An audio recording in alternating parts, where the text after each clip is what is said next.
Yeah, you guys are barely holding on as it is.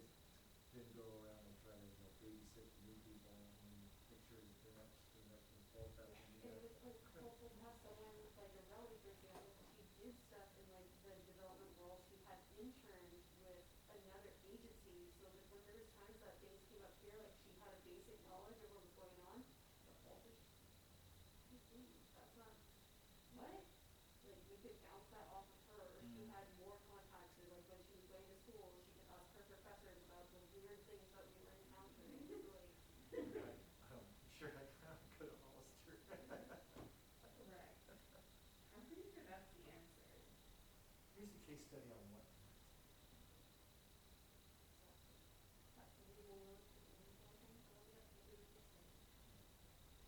Oh, Avenues is 21 the years old.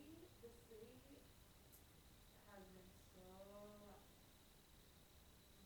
so, this is gonna be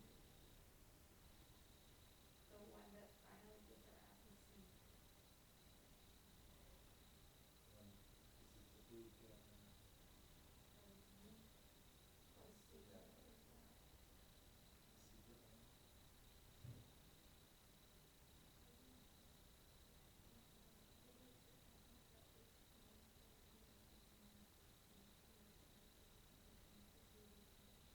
secret one. I wonder what That is the same colors as the brand new Amazon facility across the street. That's What, top secret. what could it be, Paul? We don't know. Maybe McDonald's. It's Blockbuster, they're coming back. Giant screen. Yeah. Almost the same colors. Keeps dropping off. Nobody's Like, there I yet. read the letter that you sent and I'm out. Yeah, he's all, this is my last meeting. I quit. I just overheard his whole shit. So we're on mute. I know, I keep looking. He went I to think he's going, I was like, oh, nobody's there yet. he went to Judge Brothers today and they could not get it together, but they had the window open. And I was like, this would be us if someone walked into our office and like the one girl that's out the window that's like, hi, how's it going? What's up with your life? Like, have you seen any good movies? And we're like, we just want our coffee. And she's like, hey guys, could you label things? Because she passed us a gigantic chai tea through the window. And we're like, we didn't order this. And she's like, what? And we're like, Oh we my ordered God. this instead. And she's like, guys, can I get one? And can we start labeling things while we put them on the counter? She's like, no one ever labels anything. She's like, what's your favorite movie right now? I'm like, oh. Hire, just go straight out there. I know, I'm like, is your only job to hang out the window? Like, turn around and put coffee in the cup. I was thinking, like, how awkward. I should have rolled my window up. Just slowly. Oh, Well, I don't have time to watch movies. Yeah. All I do is mind-numbingly watch people play Minecraft on YouTube. I feel like people should just be taught nowadays not to ask, like, how are you? Or like, what are you up to? We're like, we work for the city and we want to work during the Yeah, we were like, we have our Yeah. meeting It's like tonight, that. we're just working. And, She's like, what do we do? Oh, my is God. that coffee ready? 'Cause I should have Like, been 20 not minutes drink ago. coffee, that's what I do. No, this is literally, and we're like the large. We have no idea. Oh yeah, this is Amber's giant one. So we got one of these Oh. that wasn't ours. And she was like, what do you think you did? It was good. Hopefully it's what you ordered in it. It was, but like I cannot, I'm the person that I'll get like the regular size and it takes me 2 days to drink it. So when this came through the window, I was like, oh no. Amber had this much. And like, and mine was gone. And then she went down and she was like, I'm going downstairs for your meeting. And I was like, well, if you're, like, I would take tea, like I'd take water in my mug. And she's like, well, really? And she's literally drinks this much. I drink a whole thing of coffee. I know, And then I had 2, 3 Yeah. cups of tea after the coffee. I think I got you at least 2. No, Amber kept going downstairs because she had so much coffee. Good. Yeah, and then I'm just like, tea. Another tea.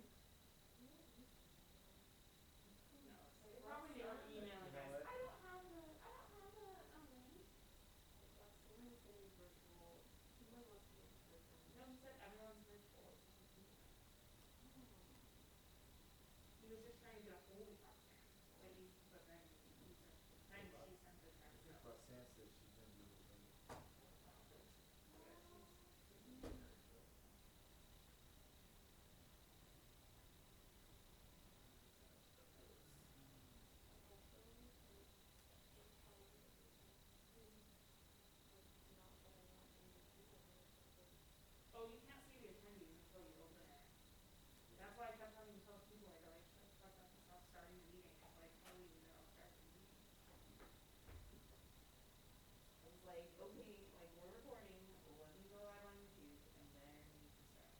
Like, I'll start the camera, and then we'll go live. Like, this is just gonna be the video. Yeah, like the beginning, It's just yeah, it's just gonna be Dave and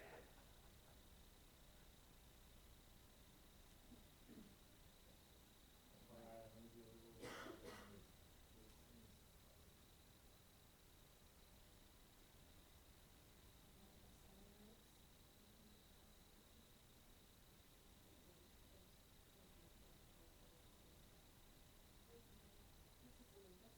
Well, I gave him a heads up yesterday. So they were talking about, being able to do stuff online and everything. I'm like, hey, by the way, so don't be surprised when you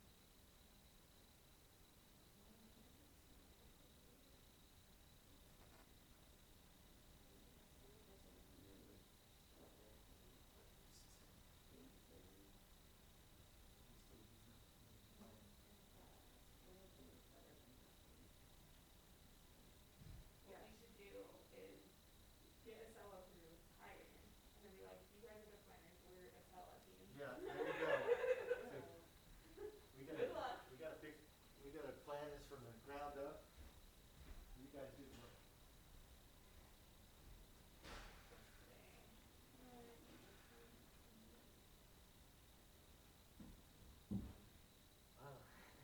Full house.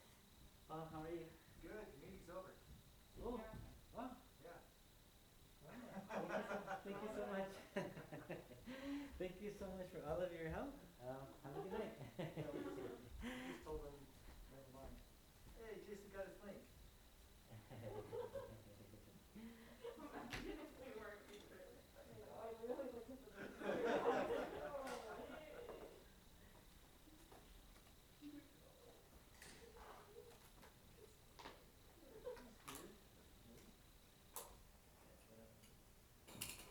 David, Hi, how are you? am I the only one here? You are going to be the only commissioner present tonight. Yay. Well, let's hear it for him. Yeah. Turn off all the lights and leave the spotlight on. Yeah, just dim the Oh, yeah, you know I love it. I love the spotlight. Hi, Liz, Abraham. Yeah, Commissioner Good Corona, to how are see you? all tonight. Do you mind the right chair here? One Right over. over there. Here, okay. Okay, can you hear anything? We were on mute, we're not on mute anymore. Okay. Commissioner Corona trying to see, he said that Can you he hear us see if we use the mic? Can you hear us? Can you hear Ela, Commissioner Corona? She's testing the microphone. Yeah. Are you talking to us on Zoom? He'll need to unmute. Oh, we Yes, we can hear you on Zoom. are. Okay, perfect. Commissioner Corona, you're on mute. Would you be able to unmute? It's organized here.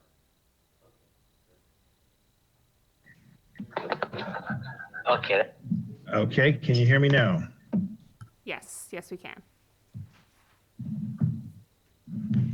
you able to see Commissioner Corona? No, I have unmute clicked, but I cannot see myself. I can see a few other people, but not my own.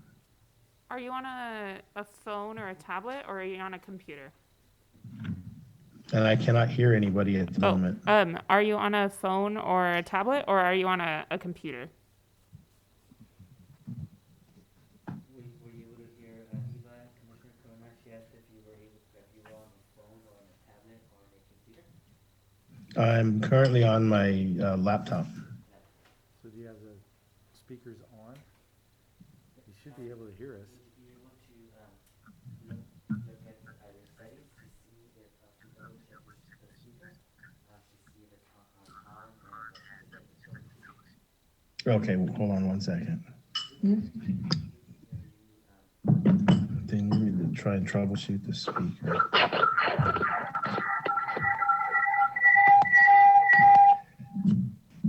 You're getting feedback from your computer. Yeah, so it says everything is on my end over here. So you cannot hear I us mean, at I'm all? not too worried about the video as long as the audio is working.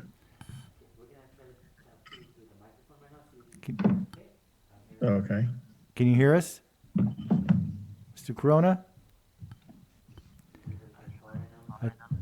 I think his speakers are At muted. this time, I'm still not hearing you. I'm trying to see, make sure my volume is actually all the way up. One moment, please. Yeah, I think, see, right here on the bottom right, the little speakers. This is what I didn't know on last time. It might be on mute, or it might be really low. This is, says dictation and it like it types what you were saying. Yeah, it could be the, if he's got more than one, It appears that everything's working on my end on the laptop. I'm just not able to hear you yet. well, it's not working on your end, it's working on our end. We can hear you when you speak. Okay, let me see if I'm gonna try one more thing. Stand by.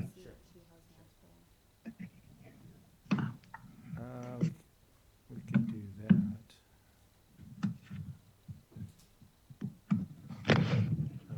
But he said he could see us, right? No, he can't see us. Oh, Oh, that's right, he can't see us. yeah, he won't be able to see us. There has to be a volume.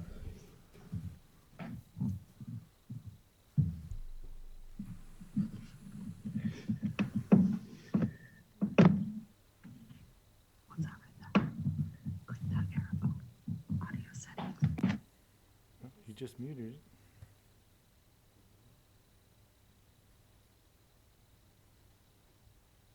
Luke is muted, right? Yes, he did. Yeah, he's having trouble hearing us. We can hear him. It's just that he's having trouble hearing us. Oh. I see. He did well the last time. He did. Yeah. I think he said his kids helped him. Oh.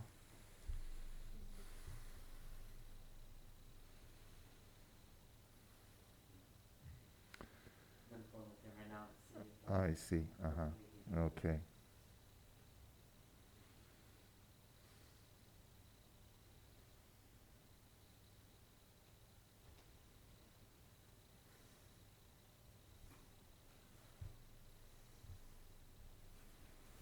You guys have a quorum just in case, right? Yeah. It's 2, 3. It's not for one of the items. Oh, really? Actually, two. No, just two.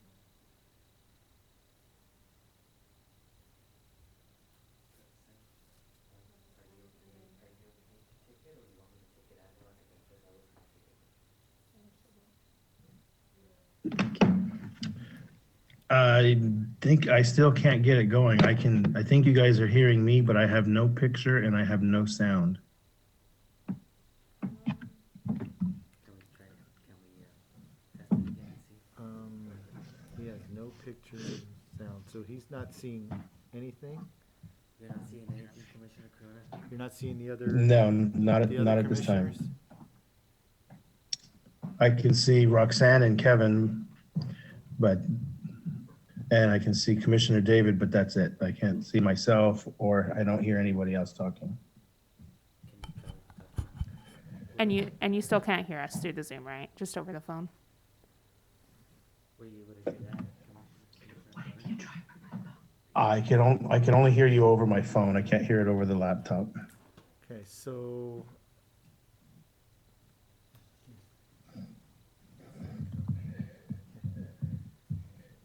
Luke, this is Paul DeSilva. I'm the IT director. Hey, If you go down to where the time and date is, you're on a Windows laptop, right? that is correct. Okay. Can you look to see if there's a little speaker icon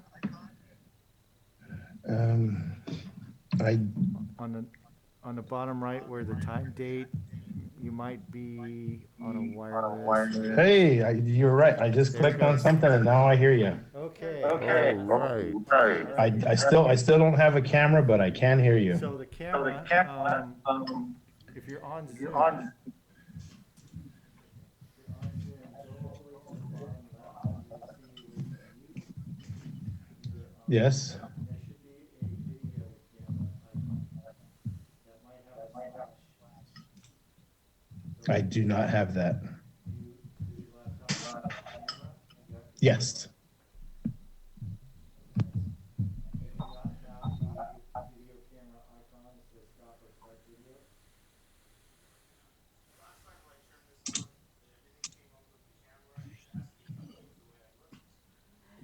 And I was like, this time it just took me straight into the meeting. So, is there, some laptops have a little slide to cover up the camera? Okay. Well, as long as you can hear, you can participate. And you can see everybody else. Yeah, that's probably best so that we can at least continue on. I'll have my IT department here, my daughter fix it. Not a problem. All right, I'll give it back to you. Thank you, Commissioner Corona. We'll begin then. Thank you so much for letting us know. Thank you so much. Take care. Recording in progress.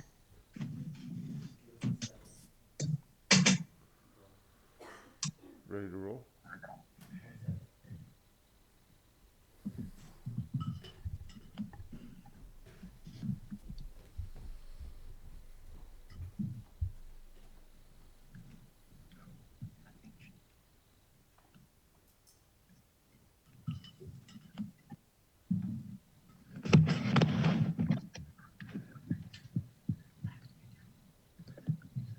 Oh, Henderson, ask her how to turn the camera on.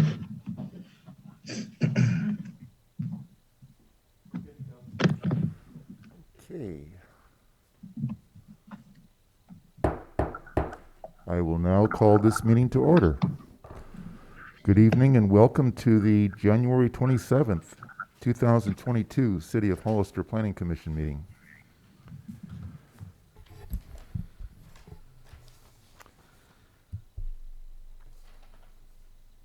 Usually we have verification of agenda posting on the agenda. We can, if you like, Commissioner Huboy, but I'm sorry, that's later down. That's Commissioner Stevens, would you lead us into the Pledge of Allegiance, please? Yeah.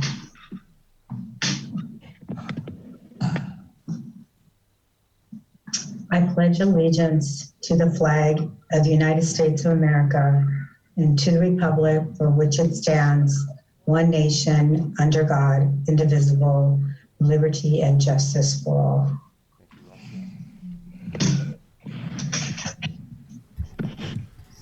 Roll call, please. certainly. Chairperson David Huboy, Here. Commissioner Roxanne Stevens, Here. Commissioner Kevin Henderson, Here. and Commissioner Luke Corona. Here. Thank you. The first thing on the agenda is nomination for chair and vice chair. I have a nomination. I'd like to nominate Roxanne Stevens, Commissioner Stevens, for chairperson. I'll second. Roxanne, do you accept? Sure, I will accept. All right. We'll take a vote on this. Yes, please. Commissioner David Huboy, Yes. Commissioner Luke Corona, Yes. Commissioner Kevin Henderson, Yes. and Commissioner Roxanne Stevens. Yes, Well, congratulations.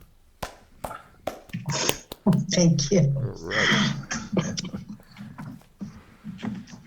I entertain a motion or a nomination for vice chair. I'll nominate Kevin Henderson for vice chair. Kevin, do you accept? I accept. We'll have a vote. Yes. I'm sorry, I didn't actually hear a second. I may have missed it. Do I have a second for nominating Kevin Henderson for vice chair? I will second it. Thank you. Commissioner David Huboy. Yes. Commissioner Roxanne Stevens. Yes. Commissioner Luke Corona.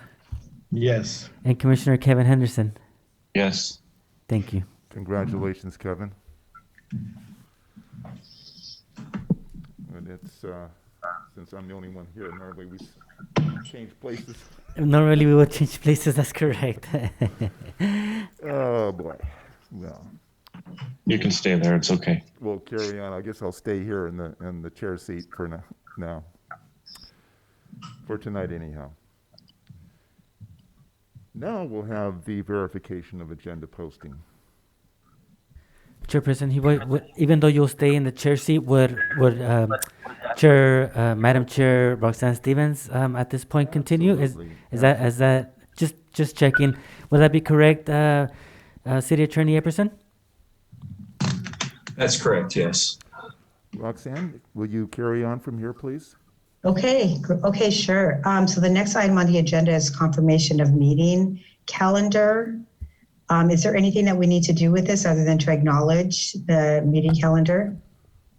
So sorry, Abraham, we would just ask that you read the dates so that we can record them in the minutes and that it's made available to the public. Okay. So the regularly scheduled planning commission meetings are proposed for the fourth Thursday of each month, with the exception of November and December, which are proposed for the third Thursday of the month. Please confirm and record. So we have Thursday, February 24th, 2022, Thursday, March 24th, 2022, Thursday, April 28th, 2022, Thursday, May 26th, 2022, Thursday, June 23rd, 2022, July recess, Thursday, August 25th, 2022, Thursday, September 22nd, 2022, Thursday, October 27th, 2022, Thursday, November 7th, 2022, and Thursday, December 15th, 2022. Madam Chair, on the November 7th, it should be November 17th. I think we heard November 7th. Just to get on the record. Oh, okay. Thank you. So let me say that again. I thought I said Thursday, November 17th, 2022, and then finally Thursday, December 15th, 2022. Thank you. Okay, anything else on that item? No, thank you so much. Okay, so then we can move on with verification of the agenda posting. Thank you, Madam Chair Stevens. The agenda for the January 27th, 2022 Planning Commission meeting was posted to the bulletin board at City Hall on Friday, January 21st, 2022 at 2:42 p.m. Thank you. Okay, so let's move on to approval of minutes. We have two sets of minutes that we need to approve. The first is way back. So it says here October 28, 2022, but it should be 2021. So October 28, 2021. So there's an error on the agenda.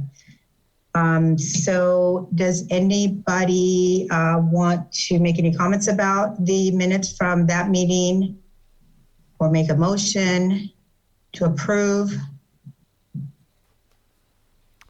I'll make the motion to approve, Madam Chair. Second? I'll second. All in favor? Aye. Aye. If it's Aye. okay, I'll do a roll call vote now, Madam Chair. Okay, so are we gonna just do roll call votes on every vote tonight, I'm assuming? That's correct. Unfortunately, that any time that it's done via Zoom or remotely, every single vote, even the minor ones, need to be done by roll call. Okay. Okay, so roll call vote, please. Certainly, thank you. Commissioner David Huboy. Yes. Commissioner Kevin Henderson. Yes. Commissioner Luke Corona. Commissioner Luke Corona, you're on mute. Yes. Thank you. And Madam Chair Roxanne Stevens. Yes. Thank you. Motion passes. Okay, so we'll move on to minutes for the special meeting on January 13, 2022. Any comments on that meeting, or do we want to entertain a motion?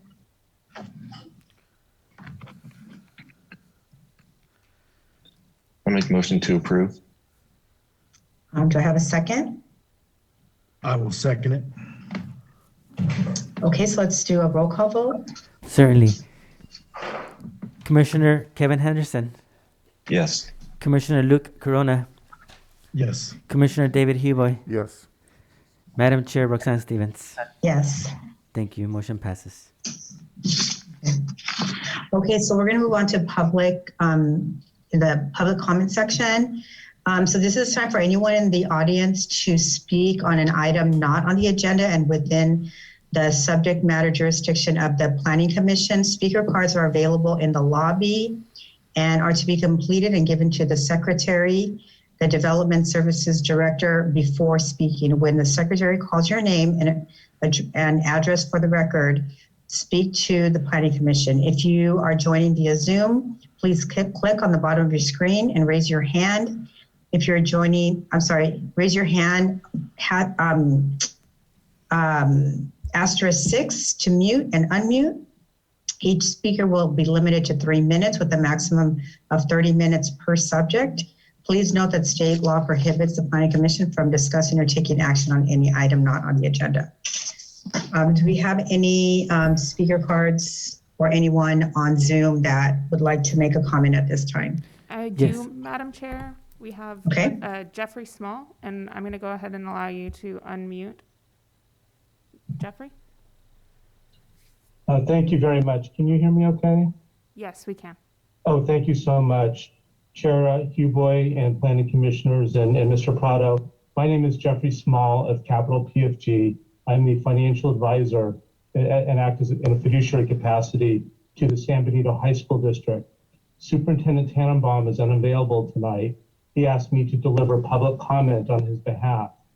The district is requesting that the Planning Commission direct all developers to meet with the district about identifying funding for a second high school prior to considering land use actions such as specific plans, rezones, and subdivisions.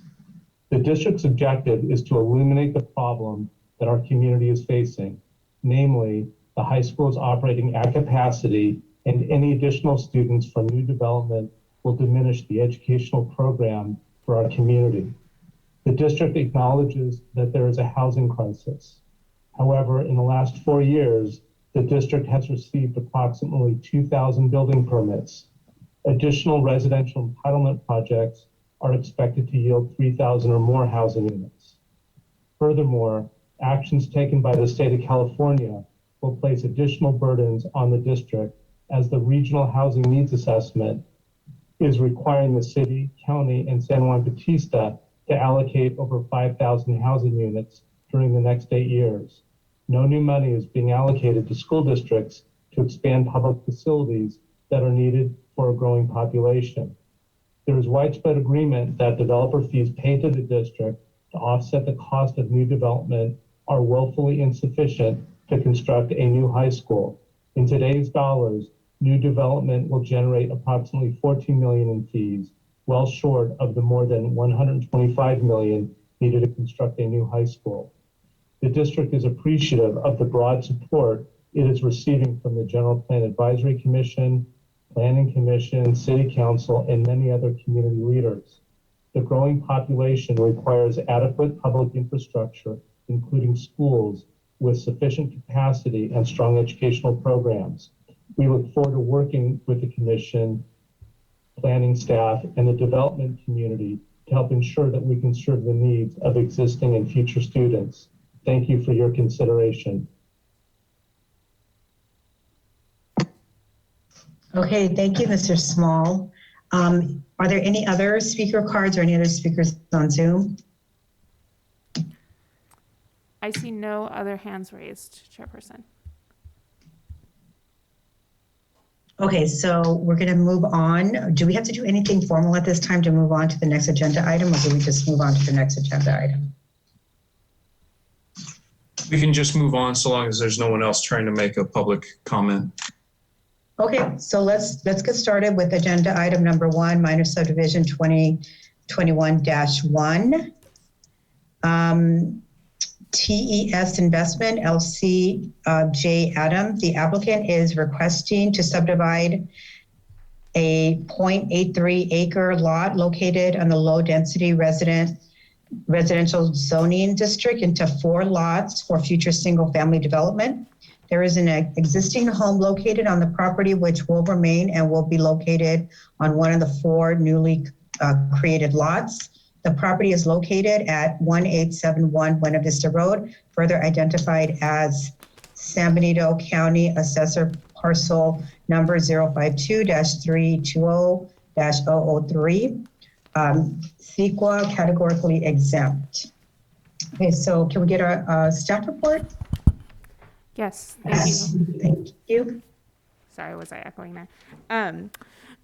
Thank you. Yes, the first item tonight is minor subdivision 2021-1.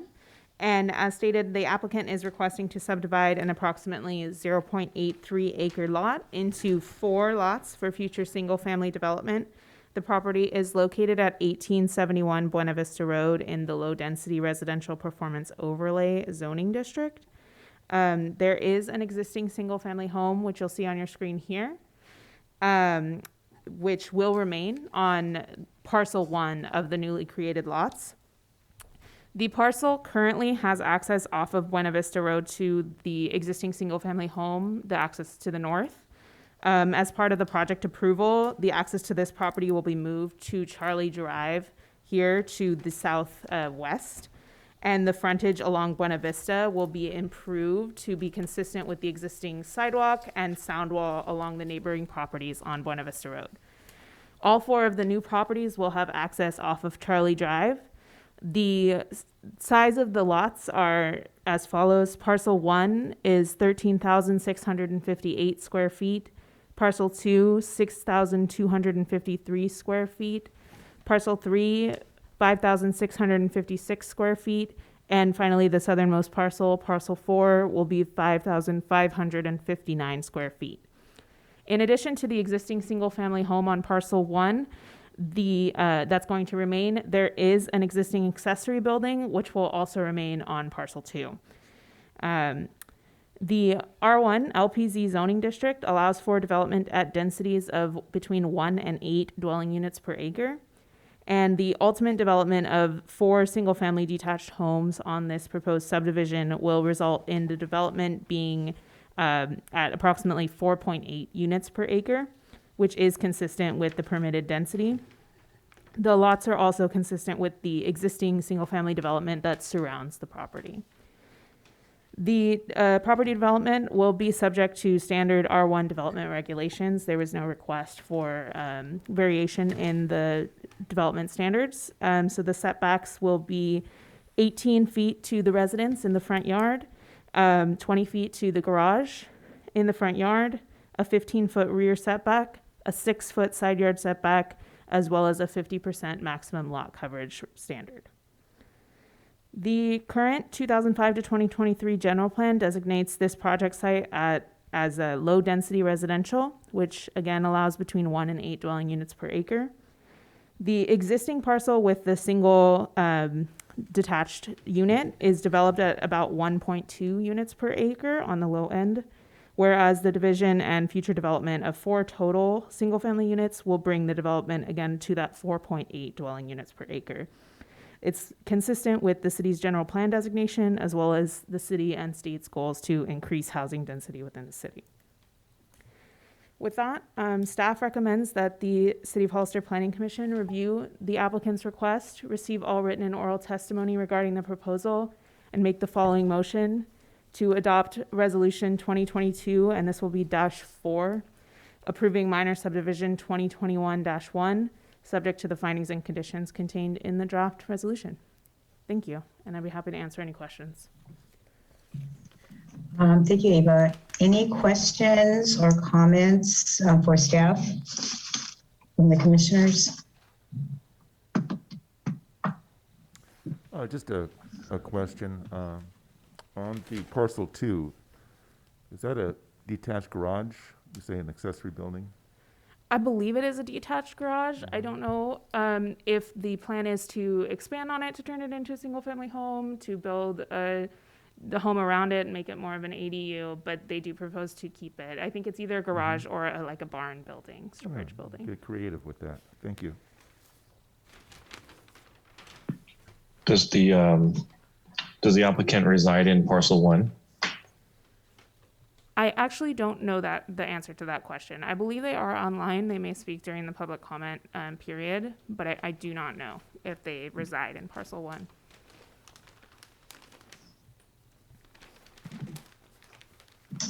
Commissioner Corona, do you have any questions or comments for staff? No questions at this time. Thank you. So can I just ask a clarifying question? Can you just tell me with these subdivisions, what would be the maximum number of units that could be built? So the maximum development is going to be between 1 to 8. So if you give me just a minute, I can do a quick calculation. Okay. I would probably guess that it's about 7 on a 0.83 acre lot. Just give me Okay. one moment. Okay, so if there's no other questions or comments from the commissioners, we can move on to public comment. Okay, so I'm not seeing any questions or comments, so we can move to public comment. And just right before we open it, it would be 7 as the maximum. Thank you. Thank you for that.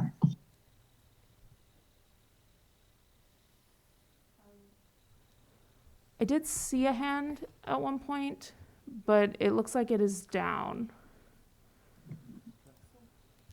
If you're on Zoom and you want to make a comment, please raise your hand.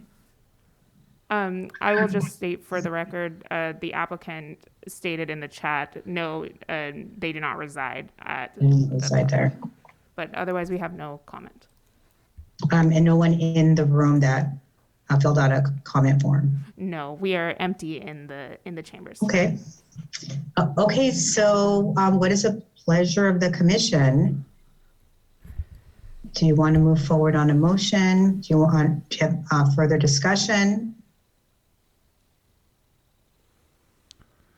Madam Chair, I'd like Yes. to, unless there's any other comments from my fellow commissioners, I'd like to make a motion to adopt PC Resolution 2022-4 and approve minor subdivision 2021-1 with the draft findings in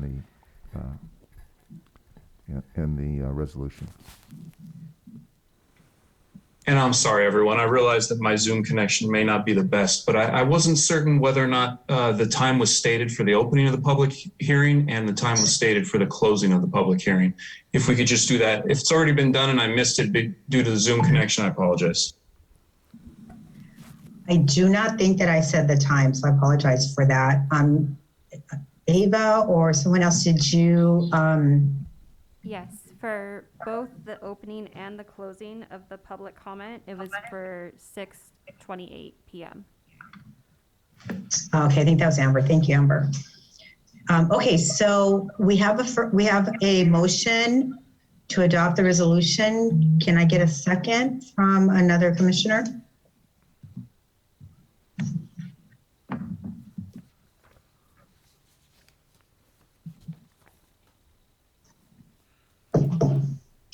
A second. second it. Oh, Sorry. no problem. Luke can have it. Okay, so we have a second from Commissioner Corona. Can we do a roll call vote now? Certainly. Thank you. For approval of minor subdivision 2021-1, PC Resolution 2022-4, we have a motion and a second, and roll call vote now will begin. Commissioner David Huboy. Yes.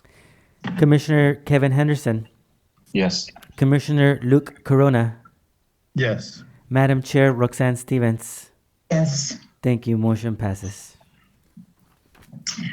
Congratulations to the applicant, and good luck with your project. So we can move on to our second item on which is Site and Architectural Review 221-9 Master Sign Program. Madam Chair, because I have a family member that works in the facility in question, and in order to avoid any actual or perceived conflict, I would like to recuse myself from this agenda item. Okay, thank you, Commissioner Henderson. So let me just ask a question from staff. So does Commissioner Henderson just get off camera? Does he just mute and can listen in? What does he need to do to recuse himself? He should be off camera and not even listen in. And the difficulty there is going to be because we're not all in the same room. No one can go get him when it's time for him to come back on. Perhaps Commissioner Henderson, if you could provide, does anyone have Commissioner Henderson's cell phone number, and perhaps you could text him when it's time for him to come back on? Yes, this is Abraham. I can certainly do that if that's okay. Perfect. Okay, thanks for those instructions. Okay, so we will see you back as soon as we're done, Commissioner Henderson. Look for that text. Okay, see you. Thank you. Thank you.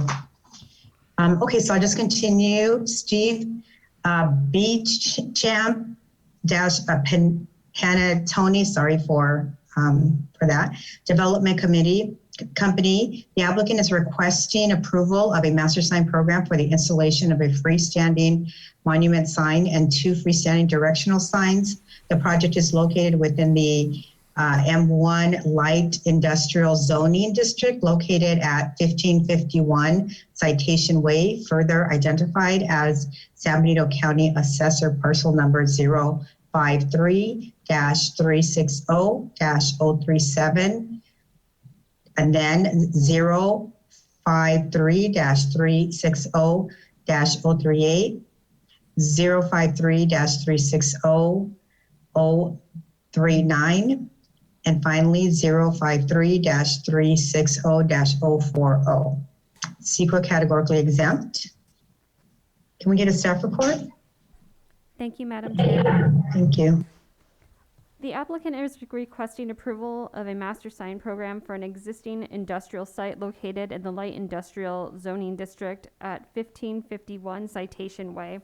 Section 1720.040 HE permits the Planning Commission to allow for exceptions to sign regulations as a part of a master sign program.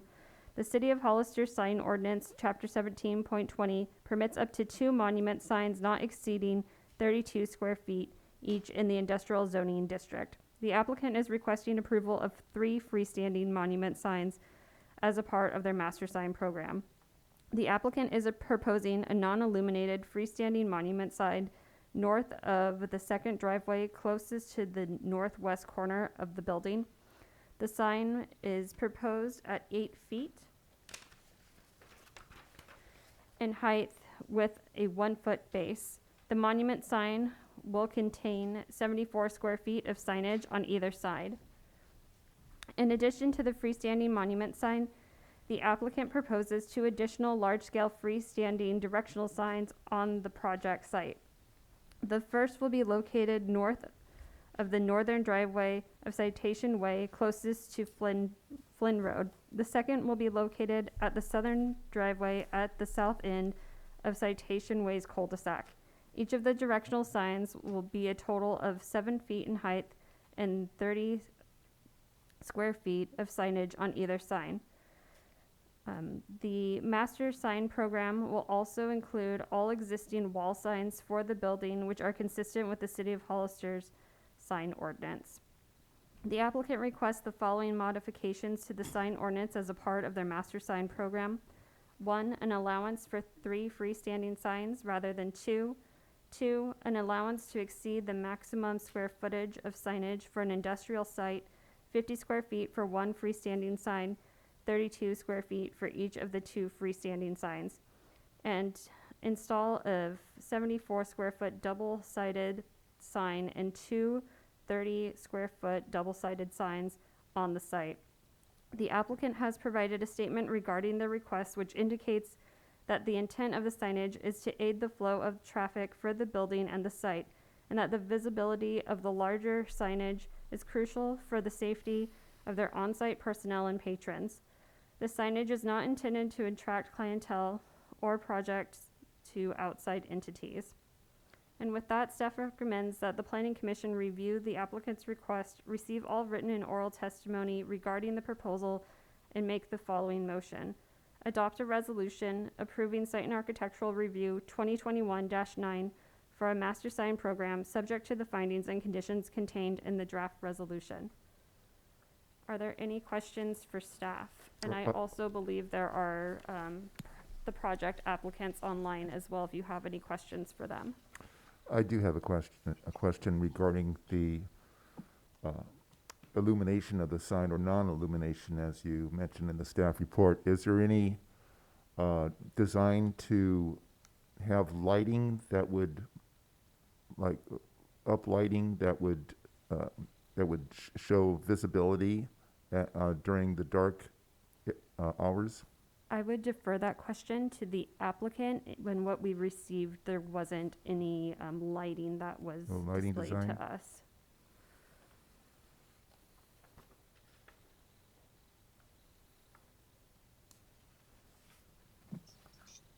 So my question to staff is, given the request for an additional sign, are there any concerns with having that extra sign? And is there any concerns that we should be aware of, other than the stated one in the report around extra advertising or calling attention to their company? Is there any other concerns that we should consider before voting? Not at this time. This was presented to our DRC, and one of the things we take into consideration when looking at freestanding or monument signs is the clearance around it and making sure when individuals are driving past, for example, that there is visibility. This is looked at by our engineering department, and at this time there was nothing found for these signs.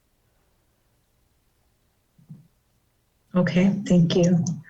Commissioner Corona, any questions or comments? I just wanted to ask staff if this is actually the standard height for the permanent monument type signage. It's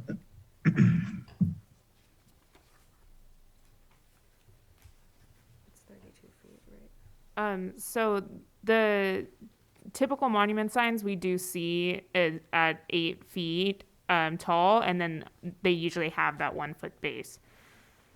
So it is pretty standard for what we've seen from this style of low monument, which is what the code prefers, is the low monument style. The directional signs are a little bit different, so they're kind of an exception as well in the ask, in that they are more of a pole sign, but the reasoning for asking for these large directional signs as opposed to what you see in kind of a typical parking lot or something, which is what the directional signage is, turn left here.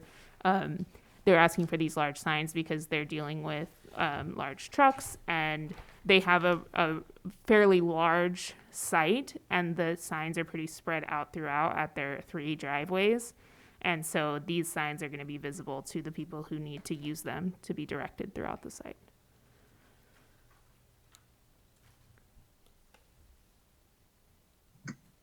Okay, any other questions or comments from the commissioners?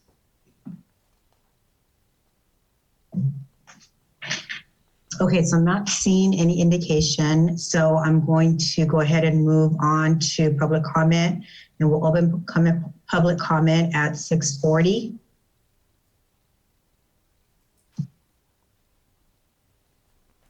Just question for the applicant.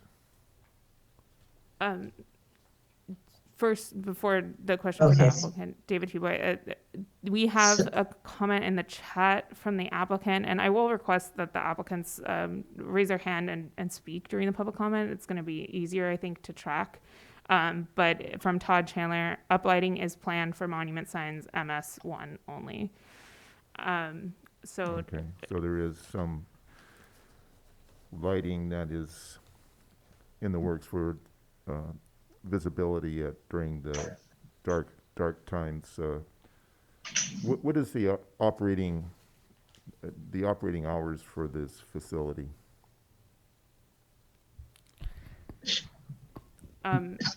So let me just clarify. So I've opened public comments. I wonder if we could save your questions, Commissioner Hoopoy, until after public comment. I just want to check to make sure because I already opened public comment at 6:40. Do we have any comments from our public? I have no other comments or hands raised. Okay, so I'm going to go ahead and close public comment at 6:41, and then,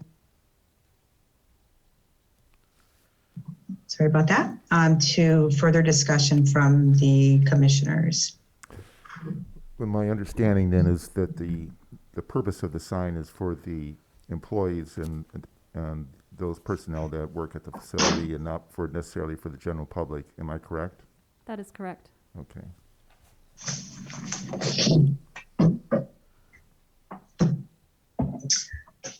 Any other discussion? Okay, so we can move forward with a motion or some other action. Does Commissioner Corona, Commissioner Hoopoy, how do you want to proceed? It's just that I'm looking at the site plan. Did this went through a DRC?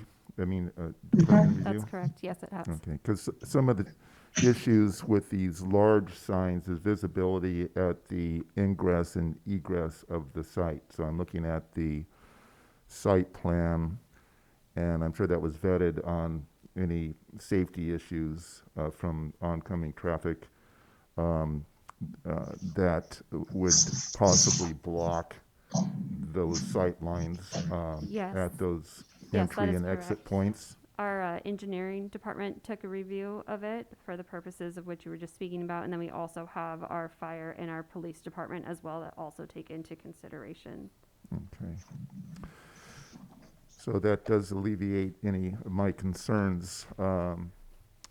And I would, unless there's further discussion on this item, I'll go ahead and make a motion to adopt PC Resolution 2022-9. Am I correct? Is that -5. -5. Right. Resolution 2022-5, and then the site and architectural review number is 2021-9. And approve site and architectural review 2021-9 with the draft findings in the resolution. I will second that. Thank you. So let's do a roll call vote. Thank you. So for Site and Architectural Review 2021-9 Master Sign Program, for approval of Resolution 2022-5, we have a motion and a second, and we'll do a roll call at this time. Commissioner David Huboy, Yes. Commissioner Luke Corona, Yes. Madam Chair Roxanne Stevens, Yes. and I will note that Commissioner Kevin Henderson has recused himself. As he mentioned earlier on, motion passes. Thank you. Okay, good. Congratulations to the applicant. So let's move on to the next item. Item number 3, conditional use permit 2021-12, Elva Ayala, DBA Body Aid. The applicant is requesting approval of a conditional use permit to operate a health and fitness club in a more or less 4,200 square foot bay of a more or less 16,798 square foot warehouse building located at 875 Industrial Drive, further identified as San Benito County Assessor Parcel Number 056-270-018 in the M1 Light Industrial Zoning District, CEQA categorically exempt. So let's hear the staff report. Madam Chair. Chair Stevens, can I recommend that we just wait a moment until the other commissioner is able to read? Oh, and I see he's on video now, so apparently he has rejoined us. Thank you. Okay. Thank you, City Attorney Epperson. I had just called them a little while ago to Sorry about inform that. them. Thank you. So do you want me to read that again, or shall we just move on with the item, the staff report? We can proceed with reading. I'll be presenting this report. Okay. Thank you.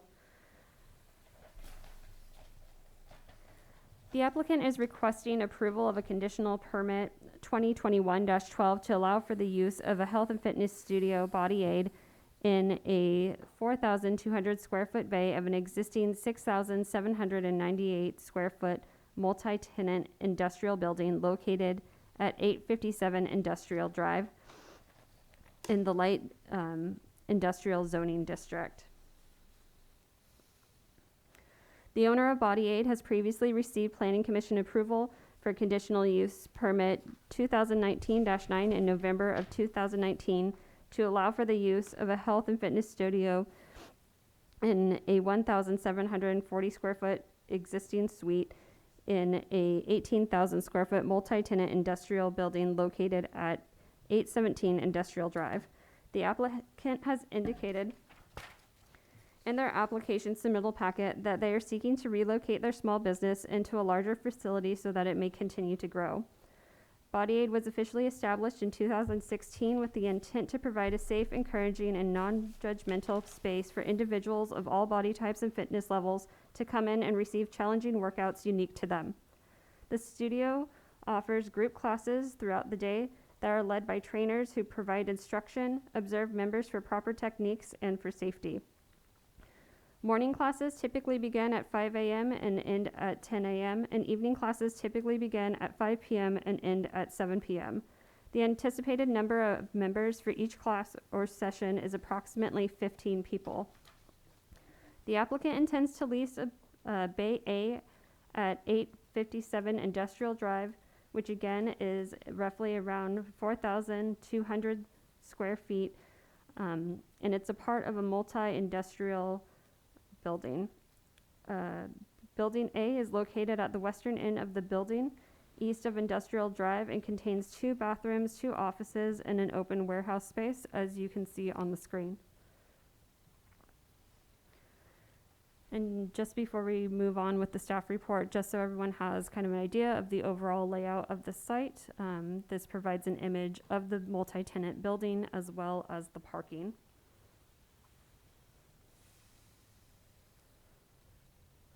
On December 2nd, 2021, staff presented this item to the Development Review Committee, the DRC, which consists of city staff representing various departments and divisions, including planning, engineering, the building department, utilities, police, and fire, as well as other local responsible agencies who provide their respective disciplines and input.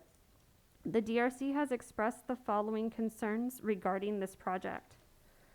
The first being that 857 Industrial Drive is a multi-tenant industrial building that has 5 bays located in the light industrial zoning district. Currently, 4 out of the 5 bays are occupied by industrial uses that are permitted by right. Staff has expressed concern about the proximity of commercial uses to industrial uses, especially when they're located within the same building. The purpose of the light industrial zoning district, where the applicant would like to relocate their business, is to provide for low-intensity research and development, warehousing, and manufacturing activities, including production, processing, assembly, packaging, or treatment of products from previously processed materials or finished products from previously prepared materials. Outdoor activities are limited to accessory storage and loading areas. In addition, heavy industrial uses may be allowed in the M1 light industrial zoning district with a conditional use permit.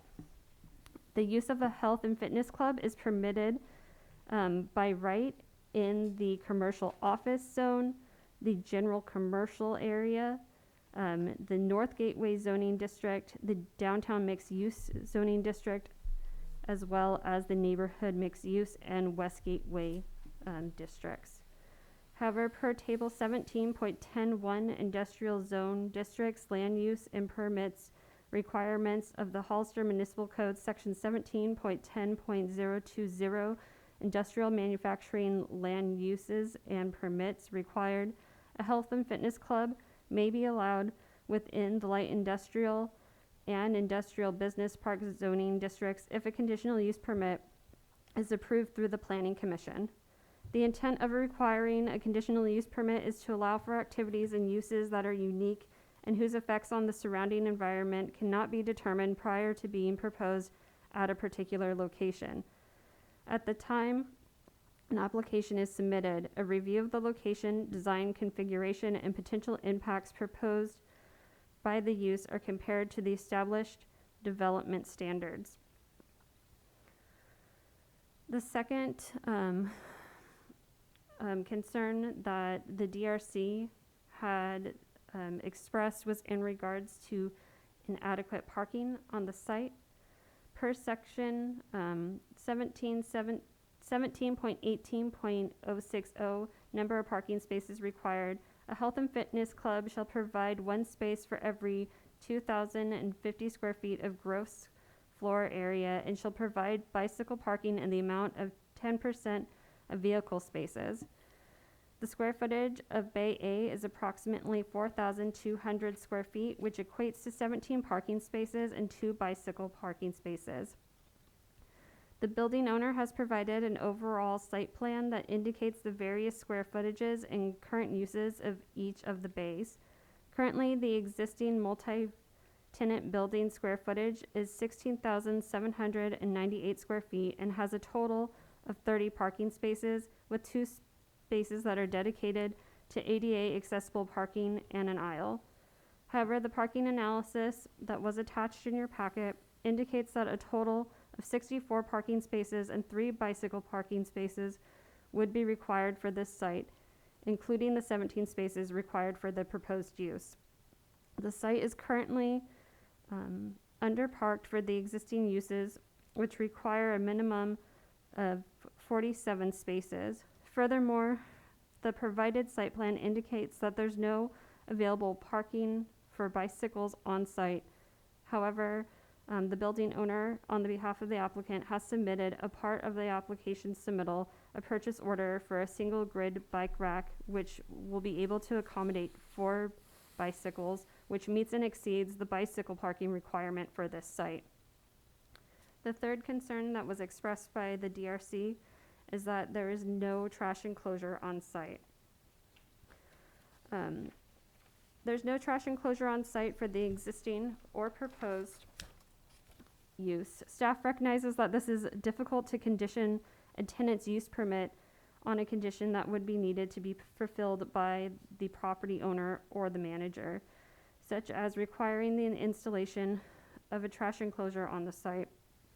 This may also further impact the parking and circulation that is on the site currently. The Planning Commission is responsible for analyzing the application's consistency with the purpose and intent of the municipal code, and the Planning Commission may approve a conditional use permit application with or without conditions if all the following findings are made. 1, the proposed use is conditionally allowed with the subject zoning district and complies with all the applicable provisions of the zoning code. 2, the proposed use is consistent with the general plan. 3, the approval of the conditional use permit for the proposed use is compatible with the existing and future land uses within the vicinity.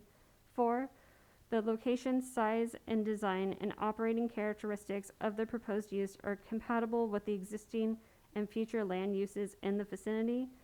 And 5, the proposed use would not impact the architectural integrity and character of the zoning district in which it's located. The Planning Commission has the authority to determine whether an exception should be made to the concerns of the DRC, particularly in regards to the parking compliance in approving the conditional use permit. Note that because there are multiple tenant spaces in this particular building, staff has included a condition within the resolution to have all future tenant uses be subject to planning approval, administrative or discretionary as applicable. This will allow industrial uses which will neighbor the commercial use, if approved, to be reviewed in consideration of the conditional use occupying the building. So this next half, I have 2 slides that I just wanted to go over before concluding this presentation. On January 25th, 2022, staff received communications from the property owner's representative that they had concerns regarding 4 of the listed conditions. As you'll see, it's condition 11, 12, 18, and 23. I'll go through each of the conditions and I will let you know what the concerns are and then how staff has responded to some of them. So condition 11 is prior to the lease of any building on the subject property, the property owner or their agent shall apply and receive approval for an administrative permit from the City of Hollister Development Services Department, particularly from the Planning Division and the Engineering Department, to evaluate the adequacy of off-site parking to ensure that there is sufficient off-site parking for the building and its combined uses. The concern that was raised about this is that any future uses for the building that are classified light industrial could possibly be denied with an administrative permit if there was not enough parking. The concern is that this could effectively render the uses of the other bays within the building useless. The number of parking spots has remained consistent with this building since its construction, which again is 30 parking spaces. And at this time, there's no way to add additional parking on site. The planning department's response to this concern is that this condition has been added so that the planning and engineering department may evaluate the adequacy of off-site parking to ensure that there is sufficient off-site parking for the building and its combined uses. Per Hollister Municipal Code 17.18060, number of parking spaces required for each land use is required to provide the minimum number of off-street parking spaces required, except where a greater number of parking spaces is required through a land use permit approval. Per Hollister Municipal Code 17.18.060A, expansion of a structure or change in use. When a structure is enlarged or increased in capacity, intensity, or when a change in use is required by the title to provide more off-street parking, additional pedestrian facilities, and parking for automobiles and bicycles shall be provided in compliance with the provisions of this section. For building additions or changes in occupancy capacity of a use of 20% or less, a reduction in the number of parking spaces for automobiles and bicycle spaces may be allowed if the administrative review by the engineering department determines that there is sufficient capacity on site. In addition, the planning division will also administratively review the proposed project to review the site, which has multiple tenants and uses, to make sure that it's providing the appropriate amount of parking spaces required per this section for each separate use. When reviewing the site plan, we'll be looking for the overall parking.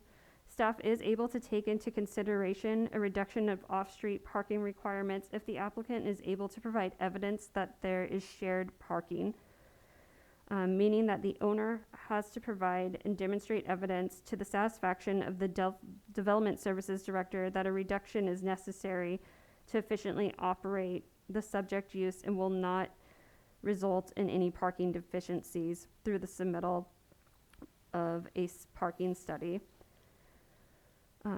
If such a demonstration can be made, it will be granted. If not, the owner or the applicant would need to apply for a conditional use permit to request a variance in parking. Moving on to condition 12. Condition 12 states that prior to the lease of a bay or the subject property, the property owner or the agent shall apply for and receive approval of an administrative permit from the City of Hollister's Development Services, the Planning Division, to review any adjacent uses to Bay A while this conditional use permit is valid. The concern that was raised for this particular condition was the amount of time that it takes for individuals to receive an administrative permit review. Typically, for the planning department, it takes about 6 to 8 weeks to take a admin permit through all the processes and review. And then from there was discussion on how to proceed with an administrative permit review, and that's essentially the same process that the applicants do for coming to the Planning Commission, except that staff is able to provide an action notice, and that item does not have to come to a public hearing. Condition 18 is for our waste receptacle. This is our standard trash enclosure condition. A trash enclosure shall be installed, which includes hose bibs, is covered and plumbed to the city's sewer service lines, and is constructed of the appropriate materials such as stucco or cinder block concrete, or with stucco being preferred, that is architecturally compatible with the surrounding area. And then it just provides information to contact Recology in terms of capacity and other requirements. So for this particular condition, as stated, we understand that it's difficult to condition a project when it's coming through for a conditional use permit. However, we did want to bring it to the Planning Commission's attention that there currently is not an existing trash enclosure on site. However, I do believe that the property owner representative is available and that they are able to further discuss with the Planning Commission how trash is being picked up at this time. But we just wanted to present this condition. It's at the discretion of the Planning Commission. And then condition 23 is prior to final occupancy, an operating fire alarm system shall be installed. The alarm system shall be inspected and approved by the fire department if applicable. Again, this was added as if applicable, but it was brought up as a concern as it is very expensive to install an alarm system. And speaking with Chief Bedoya, he has cited that this condition may be removed as the incoming use is not considered, or is considered, a low hazard, that it's not intensifying any of the existing industrial uses, and that there's less than 15% of improvements that are being made. So at this time, staff would recommend that condition 23 be removed. And with that, staff recommends that the Planning Commission review the applicant's request, receive all written and oral testimony regarding the proposal, and you can either make one of the following options. You can choose to adopt conditional use 2021-12, or you may deny it. At this time, if there's any questions for staff, please feel free. I believe that the representative of the property owner is available online, and then we also have the project applicant within the audience in person if you have any questions for either of them. Okay, thank you, Amber. So any questions or comments from my fellow commissioners? I do have a question, Go ahead. Madam Chair. You mentioned in the staff report that there is 2 accessible parking stalls with an access aisle. So there's one parking stall for ADA, and then there's an accessible aisle. Right. So with the accessible aisle, then technically there would be 29 stalls instead of 30, because the access aisle would take, it's not indicated on the site plan.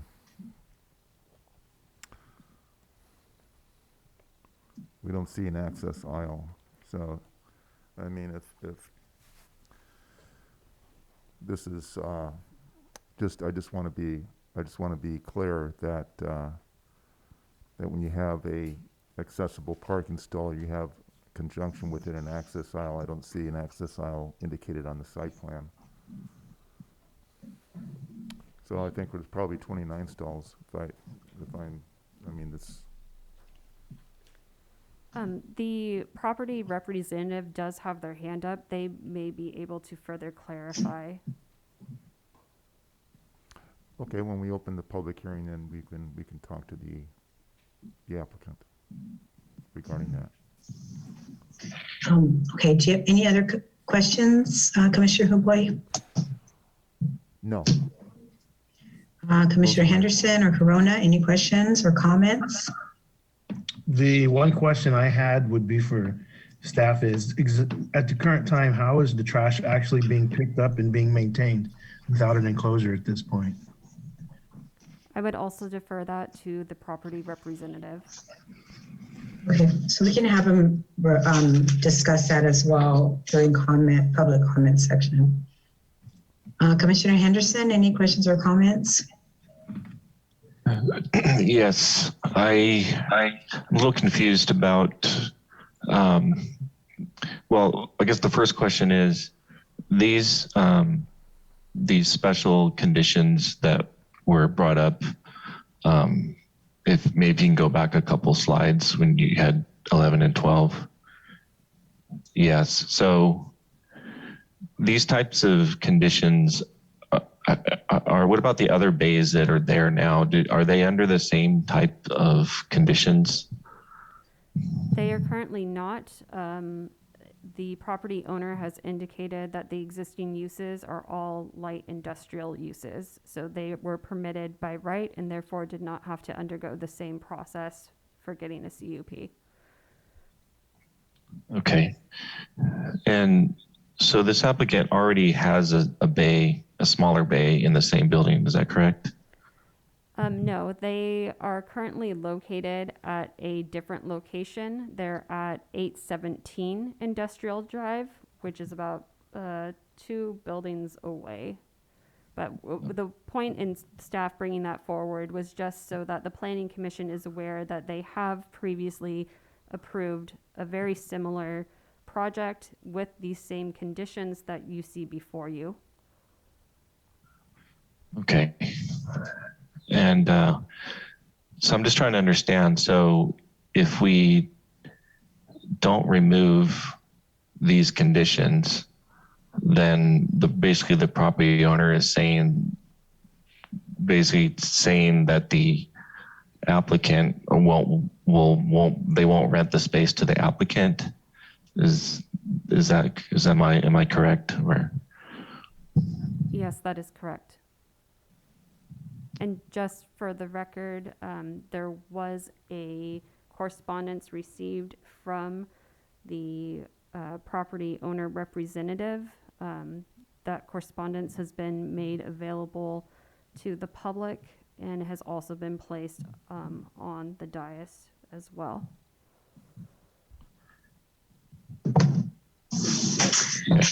So it's a little confusing because so is this conditional use permit for the applicant or is it also for the property owner?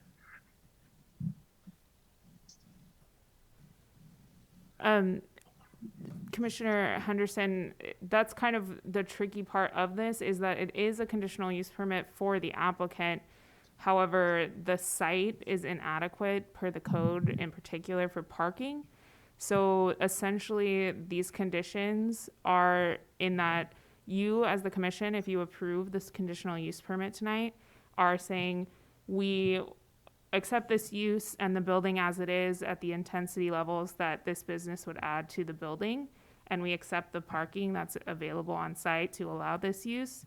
And the reason that we have as staff put these administrative permit requirement reviews on even a light industrial use in the future that technically would be permitted by right if this CUP wasn't on the property, is to make sure that we can make sure that any future use is still in compliance with this conditional use permit and the conditions that you're approving tonight. Does that make sense?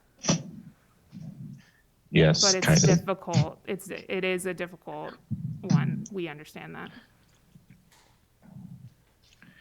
Yeah, I guess if the owner is going to make public comment and just explain it's a little bit. I mean, I read the letter, but it's just I'm trying to understand the dilemma a little better and understand why the property owner would not rent because of this condition. So thank you.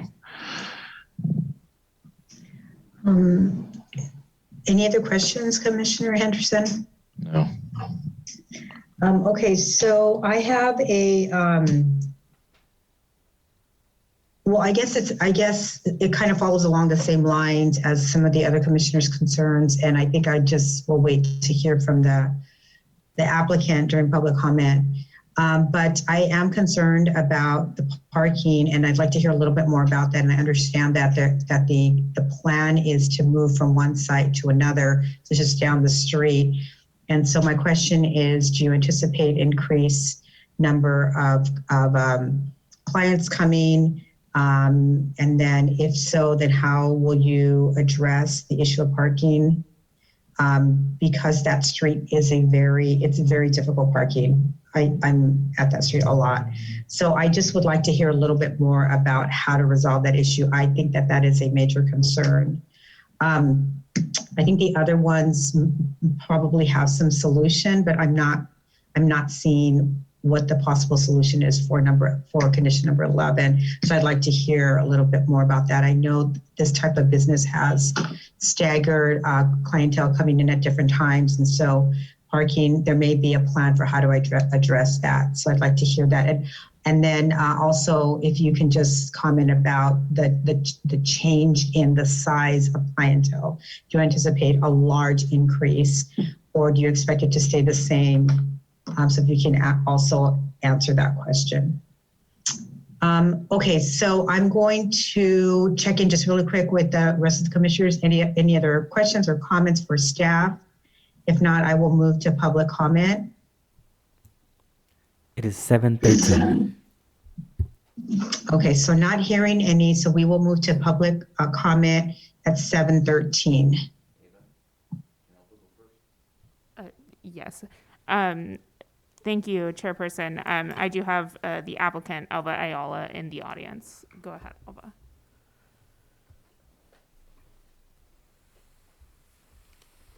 Hi, so I'm Elva Ayala, the owner of Body Aid, and the question about parking. So my busiest class is at 5:15 a.m. During that time, none of the other businesses in that particular bay are working. We've taken pictures at 5:15 a.m. at 6:15 a.m. There is adequate parking down where I'm hoping to move. After that, I have another class at 6:15 a.m. That class is smaller, but again, we're done by 7 a.m., which is before any of the other businesses go through. Throughout the day, I have small group classes, one at 9 o'clock in the morning, and it's usually 4 people. That's 4 parking spaces. And we're closed until the evening after 5 p.m. So I don't know if that addresses the question about the parking. I do hope that I gain more clientele, but it's going to be the early morning class. Have you had conversation with the other tenants in the building regarding the parking? I haven't spoken to them myself directly, but currently, right now, where I'm at, we have limited parking spaces there as well. I think I have 4, but my members, I've asked them all, since we've been there, to stay parking on the street so that we wouldn't have any issues with other tenants in our particular bay. My members are great. They're awesome, and everybody parks on the street. If I asked them to do share carpool, they would do that as well, too. My question regarding the accessible stall is, I'm looking at the site plan, looks pretty diagrammatical. Mm-hmm. It doesn't look like it doesn't not address the access aisle. Can you describe where that might be? I believe that's right. It's the first 2 spaces, I believe. Yes. Yes. So if there's an access aisle, then technically you have 29. Yeah, I mean, I'd have to count them myself, but I'm not super familiar. I mean, I know the parking layout, and I know that it's in the papers, but I couldn't tell you, honestly, how many were actually there. Okay. How many employees do you have within your facility, within your use? I have 2 subs. 2? 2. Okay. We're not there at the same time, though. Uh-huh. And in terms of what you see with this use, with the larger space, can you estimate the number of clients that you're going to be? So I'm instructing by myself, so I wouldn't be able to take more than, say, in the 15 to 20. 15 to 20? Yes, per class. Uh-huh. And again, that would be only the early morning classes where I see that happening. Right now, the other classes are very small. I mean, I would love for them to be larger, but they're not. Am I 3 minutes up? So let me check in with staff really quick. We have some other concerns raised. I mean, I think still some concerns about parking that were not addressed, as well as enclosure, the trash enclosure raised by Commissioner Corona, as well as the questions around the letter and the confusion around the tenant versus the owner that Commissioner Henderson raised. So, Ms. Ayala, are you able to address that? We have James Colby also commenting on the, is he the person maybe that should be addressing those questions? Yeah, I'm not currently there, so I'm not sure what they're doing with the trash. So yes, he would be the person you'd want to speak with. Okay, so I think we'll move on then to any other comments from others in the public on site, and if not, then we can move to the Zoom public comments. Okay, great. So I do have one other person in the audience, and that's going to be Jason Noble. Okay, thank you. I apologize in advance. I cut it down as much as I could, but it's 15 seconds over, so I'll read quickly. Good evening, Commissioners. Ms. Ayala began her business several years ago in a much smaller location, often sharing space. In 2019, she was confident enough to take on the larger space at 817 Industrial. I told her, get a cup. She didn't know what that was or meant, but she trusted me and started the process. She got it. She's been operating there for approximately 3 years. As time went on, despite challenges of COVID, has stayed open for business and grown her clientele, enough to seek a larger location at 857 Industrial Drive, the former Bouncy Fun House across from USA Sports Facility. The landlord interviewed her and had enough faith in her business plan to agree to rent to her. Again, I told her, get a cup. Staff did their job and came back with their report and recommended conditions of approval. These were forwarded to the manager for ownership review. Ownership, while pensive about some of these, is willing to agree with all but 2 of the conditions listed, 11 and 12. And thank you for voluntarily removing number 23. The owners believe they understand the city's concerns, but these conditions are an overreach of city authority with real property rights. Besides applicants meeting landlord criteria for qualifications, a tenant would be required to operate either as a permitted or non-permitted use in this zoning, possibly subject to conditional use permit approvals. At this point, the city would have an opportunity to take a bite of this apple, forcing the owner to agree in advance that prior to leasing any bay, because they are about to lease to a new tenant now, is unacceptable. The owners are savvy, experienced property owners. They would not lease to someone that they do not feel would be a good fit with their tenant mix. The applicant has already received a cup approval before, literally 3 buildings away, is aware that she is the odd woman out here, and is accepting the permitted uses allowed in industrial zoning, not the other way around. The parking analysis does not take into consideration that body aids classes and hours of operation are symbiotic to those of the current tenants, 5:15 a.m., 6:15 a.m., 5:15 p.m., and Saturdays, 7 a.m. to 7:45. Most of the other businesses on site and on the street do not work during these hours. Therefore, the parking calculations are not indicative of an accurate picture. I was asked to prepare an unscientific calculation of street parking 100 yards in each direction. There are approximately 27 spaces available. To the south are 2 storage facilities, which some of you will recall from the Crocker's Lockers recent approval. People park once on site to sign up and then go in to and from their storage lockers. So there's approximately 14 more spaces in front of the storage businesses. Currently, as Elva mentioned, members park on the street and walk into 1817 Industrial Drive out of respect to neighboring businesses in case they come to work early, since members leave 45 minutes after arriving. For these reasons, the applicant and the owner are requesting the city waive these 2 conditions of approval, or the owner has stated he intends to request the city deny approval of the applicant's cup. Colby James, the ownership representative, is on Zoom with us this evening if there's any questions for him. I do also wish to mention Ms. Ayala is a single mom, small business owner, trying to work through what most people would give up when they saw the city fee charged. It should be commended that she's one of the few to come through the front door and ask for forgiveness after she moves in. Thank you. Thank you. Any other in-person requests for comment? I have none. So moving to the Zoom, we have Colby James. And Mr. James, I'll go ahead and give you permission to unmute, and you should be able to mute and unmute freely. Can everyone hear me? We can. Go ahead. Thank you. Thank you, commissioners. I just want to first add a little bit to comment on the parking situation in the area. I understand if you drive down the street now during the middle of the day, it is impacted public parking on the street. And I think everyone is aware that due to COVID, perfectly understandable, there is overflow from a fitness club across the street. All their equipment is in their parking lot. That is exacerbating the situation beyond what we normally see. Indeed, I've gotten reports from all of my current tenants that they've seen people park in our parking lot, which has available spots, and then walk across the street to the gym. So that's just something to consider. As far as how the trash is picked up, we do not provide trash service as part of tenancy. That is the responsibility of the tenants. Two of them have, they just have the plastic bins that they roll in and out of their own units. They don't generate a lot of waste.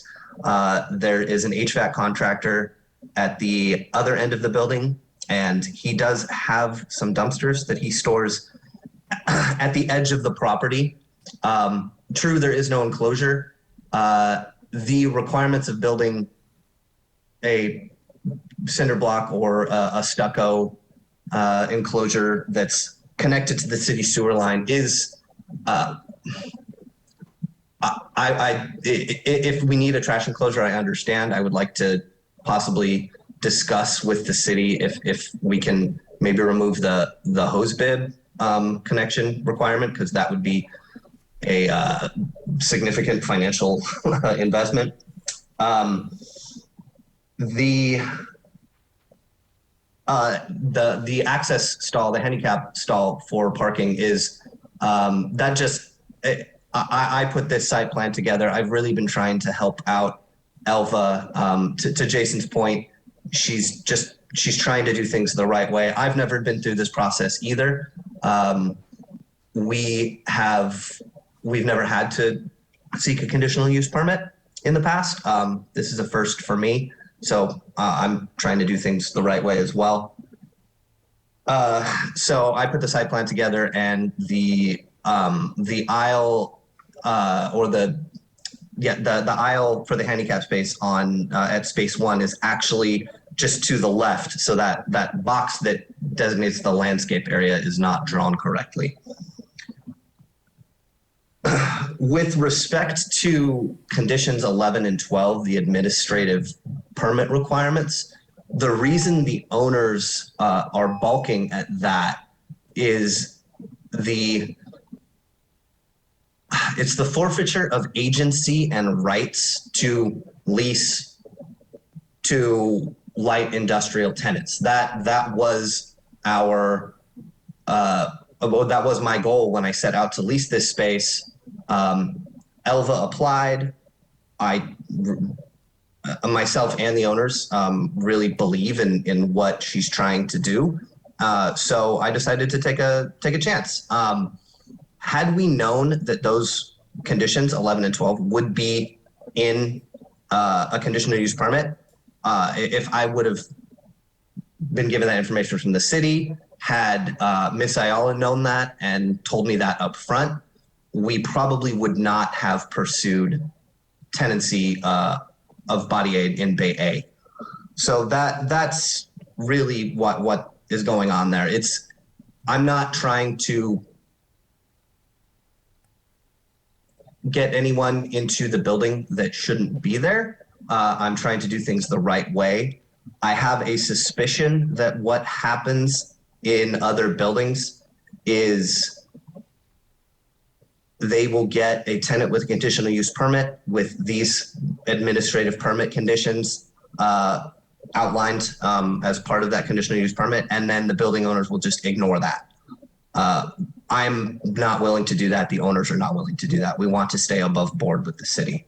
So that I hope that explains a little bit more our reluctance with regards to conditions 11 and 12.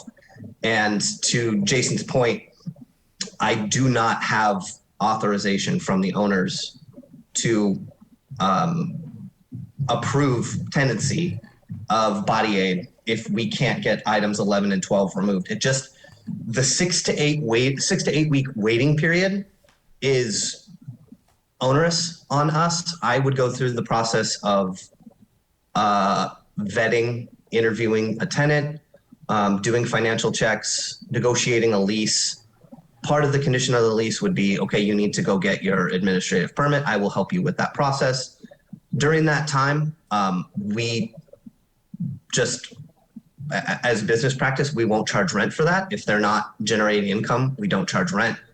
We did the same thing for Miss Ayala. I've kicked the start date of rent commencement for her by 2 months per the original lease agreement. So we really are trying to make this work. But 6 to 8 weeks to wait with no income on available units. And then at the end, we could be told by the city that no, in fact, that applicant cannot occupy that space, even though they would be classified as a light industrial zoned business. So that's our hesitancy there. I think that addressed all the questions that I heard. Okay, thank you, Mr. James. Sure. I think we have another hand up from the public. Yes, we have Heather Casada. I'm going to go ahead and allow you permission to mute and unmute yourself. Go ahead, Heather. All right. Can you hear me? Yes, we can. Go ahead. Awesome. Hey, my name is Heather Quesada. I just wanted to put a little shout out to my girl, Elva. I've been a part of her gym for over 2 years. I just want to say, not that it can change anything at this point, you know, but I just want to say that she has been amazing with our community. She's helped so many people. This is a tough situation with what's going on. I just want to know, just to tell you guys that, I mean, we would drive to go to gym. We've been there for over 2 years. I'll park down the street from Hill Park. In there, Ravella's packed. I mean, they have their gym equipment in their stuff, so they got to do what they got to do to make money. I just want to know that a lot of people just helped me. And I just hope you guys can really come together to find a gym for her. Miss Quesada, we're having a lot of trouble hearing you. There's an issue with your audio. I'm wondering if you could figure out what the issue is, because we weren't really able to understand most of what you were saying. I know that you're trying to show your support. Now we can. Okay, can you hear me now? Sorry. Yes. Can you hear me now? Sorry, my earbuds are jacked up on me. Okay. All right, so I just wanted to say, I don't know what you guys caught out of that, but I've been going to Elva's gym for about 2 years. This woman is amazing. She saved a lot of people, including me. If you guys can figure out a way for her to keep her business going, because, you know, we're all about small business. I have a business here. I feel like we all need to keep going. And I hope that the whole regulations and everything that are in place, you're putting in place for everybody around her, because I don't think it's fair to single somebody out as far as now. I just want to say, you know, I hope that, like I said, I'd go anywhere to go to her gym. I park my car really far away to get there now. There's not a whole lot of parking where she was before. So even now, I don't even care. hiking if I have to. But thank you guys for listening to me. And I hope that you really consider like helping her out because she's a good person. She's doing the right thing by coming to you because a lot of people won't. They'll just go behind your back. So you guys have a great night. Thank you so much. Thank you, Heather Casada. I appreciate the comment. Do we have another person that wants to comment? We do, Chairperson Stevens. I'm gonna go.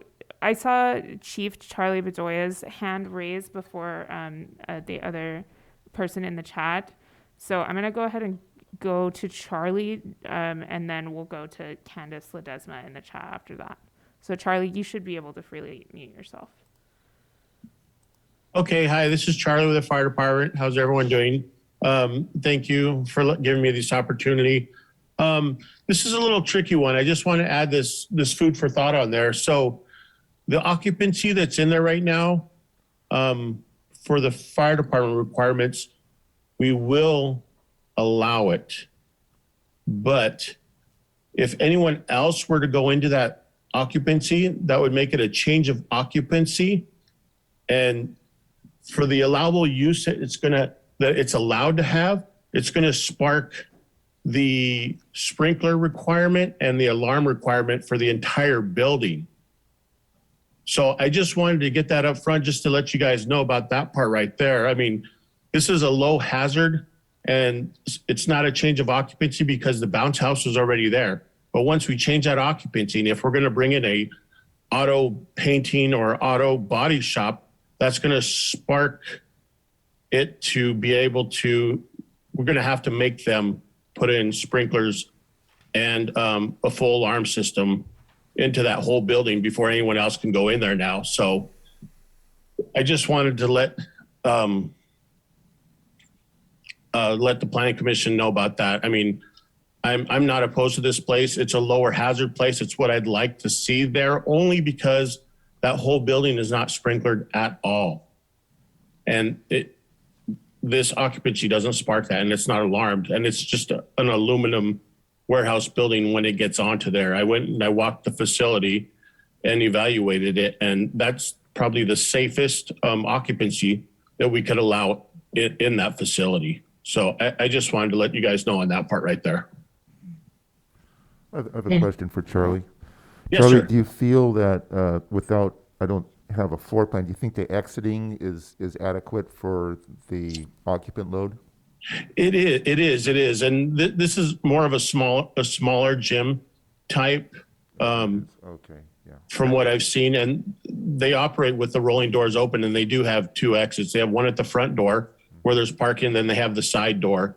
I did go through there and I did let them know that they definitely have to mark all the doors with which suite unit they're doing. We've gone through there and done some inspections, so they'll have to just mark up their two doors and their big warehouse doors, because if we do have an incident there, we want to make sure we're going into the right unit for our safety and the safety of everyone else. So they have adequate, actually, they put up bug eyes and exit lighting, emergency lighting for the facility when that wasn't a requirement. So they did do that part right there. So it'll be well lit up for them also. That's good. Thank you, Charlie. You got it. Just I just want to clarify something. This is a question I have for staff. Commissioner Hooper, can we just check that there's no more public comment and then before your comment? Is that okay?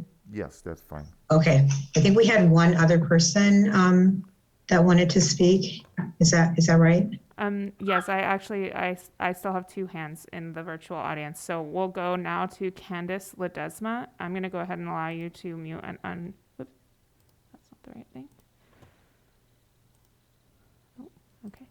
All right, Candace Ledesma, you should be able to mute and unmute yourself now. Hi, good evening. My name is Candace Ledesma, and I just want to put on the record that Alva has been providing a service to the community for many, many years. I'm a teacher, and through the pandemic, she was providing services via Zoom. She was true dedicated to her members. And I just want to put on the record that with everything going on right now, it's not just so much more of like a gym. It's so much, this is essential for our mental health as educators, as people in the community. And I just really want you folks to consider that I'm born and raised here in Hollister, so I've seen a lot of people come and go. Alva's rooted. She's not going anywhere. This is her forever home. And I really just want that to be taken into consideration, that she does provide a service and she's efficient. She's good at what she does. If only you could see how she runs things, you know, we park on the street. We don't take up the parking spaces inside. 515 group, we follow the rules. We always just want to set the tone that we want to follow the guidelines that have been enforced, and it's something that we want to continue doing with her. So I just really would love for all of you to really take that into consideration, that she's not just someone that's just here temporarily. She's someone that's vested in this community, and I would really love for you all to keep that in mind when you're making your decision tonight. Thank you. Thank you, Ms. Ledesma. Well, yeah, so can we get the other comment, and just a reminder to make sure that the timer's on. Yes, I apologize. I forgot to start the timer. Thank you. Give me 1 second. Okay, we're gonna go to Maya Valdez. I'm gonna go ahead and give you permission to mute and unmute yourself. Okay, you should be able to mute yourself. Hi, can you hear me? Yes, we can. Go ahead. Okay, hi, my name is Maya Valdez. I am one of the instructors that works with Elva Ayala. I just want to feed off of what Candace has said. Since the beginning of the pandemic, she has been just like a safe room for us to go and, you know, work out for our mental health. Some of us are new moms. Some of us have barely gone back to work since the pandemic started. So, you know, just stress all over the place, and being able to be in that environment with her. She's checking in on us. She's texting us. She's calling us. She's helping us out as much as she can. And it would just be amazing if you guys could just help her out for as much as she's helped us. Thank you so much. Thank you. Any other comments from the public? I have no other hands raised in the virtual audience. I will just note, and I believe that they were all answered, but there was some chats from Colby James about the spaces, which we answered, and the reasoning for their letter. So I'll just note that there was a few things in the chat. But otherwise, I have no more speakers and no more hands, Chairperson. Okay, so I'm going to go ahead and close the public comments section at 7:39, and ask my fellow commissioners if they have any other comments or concerns that they want to discuss before we move forward on this item. Madam Chair, I do have some Go ahead, comments. Commissioner. So on this 11 and 12, I mean, if we grant the conditional use permit, we're going to grant the concession of parking, for example. That's part of the permit. And 11 and 12, if that stays on the book, it's like a redundancy of approval process here. I mean, then unless we eliminate 11 and 12, they would still have to go through an administrative approval process, and the parking again would be scrutinized. Am I correct? That, excuse me, that is correct. I will say for condition 12, if it, in this case, what we're looking at in particular, just so that it's clear, it's while parking is an issue, it would be to really make sure that the two uses are compatible side by side. We have had issues in the past where there's other multi-tenant buildings where there's been a heavy industrial use, and then we have a lighter commercial use that comes in side by side. So that's really what we're looking to basically filter out and eliminate that from those two types of uses clashing together. So then the administrative approval process would look at the compatibility issues That's correct. Because this is, the parking is on our plate tonight.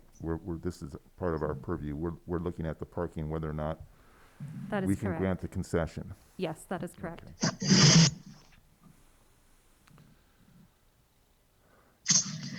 Okay, any I other will questions say- or comments, Commissioner Hoopoy? Yeah, I will say that as far as the use is concerned, I think I don't have any issue with the use in the industrial area. I know there are other, am I correct? There are other recreational or exercise uses in that Yes, that is general area. correct. Yes. And it seems to, so as far as the compatibility of the use, I'm fine with that. I'm still on the fence on the parking. The trash enclosure, I'm open to discussion on that from the fellow commissioners, how they view the condition number 18 and the parking. But we've heard testimony from the applicant, the hours of operation, and it seems to me that with those hours of operation stated, that certainly helps with the parking issue. I think that what is proposed here with the conducting these classes are very, very important.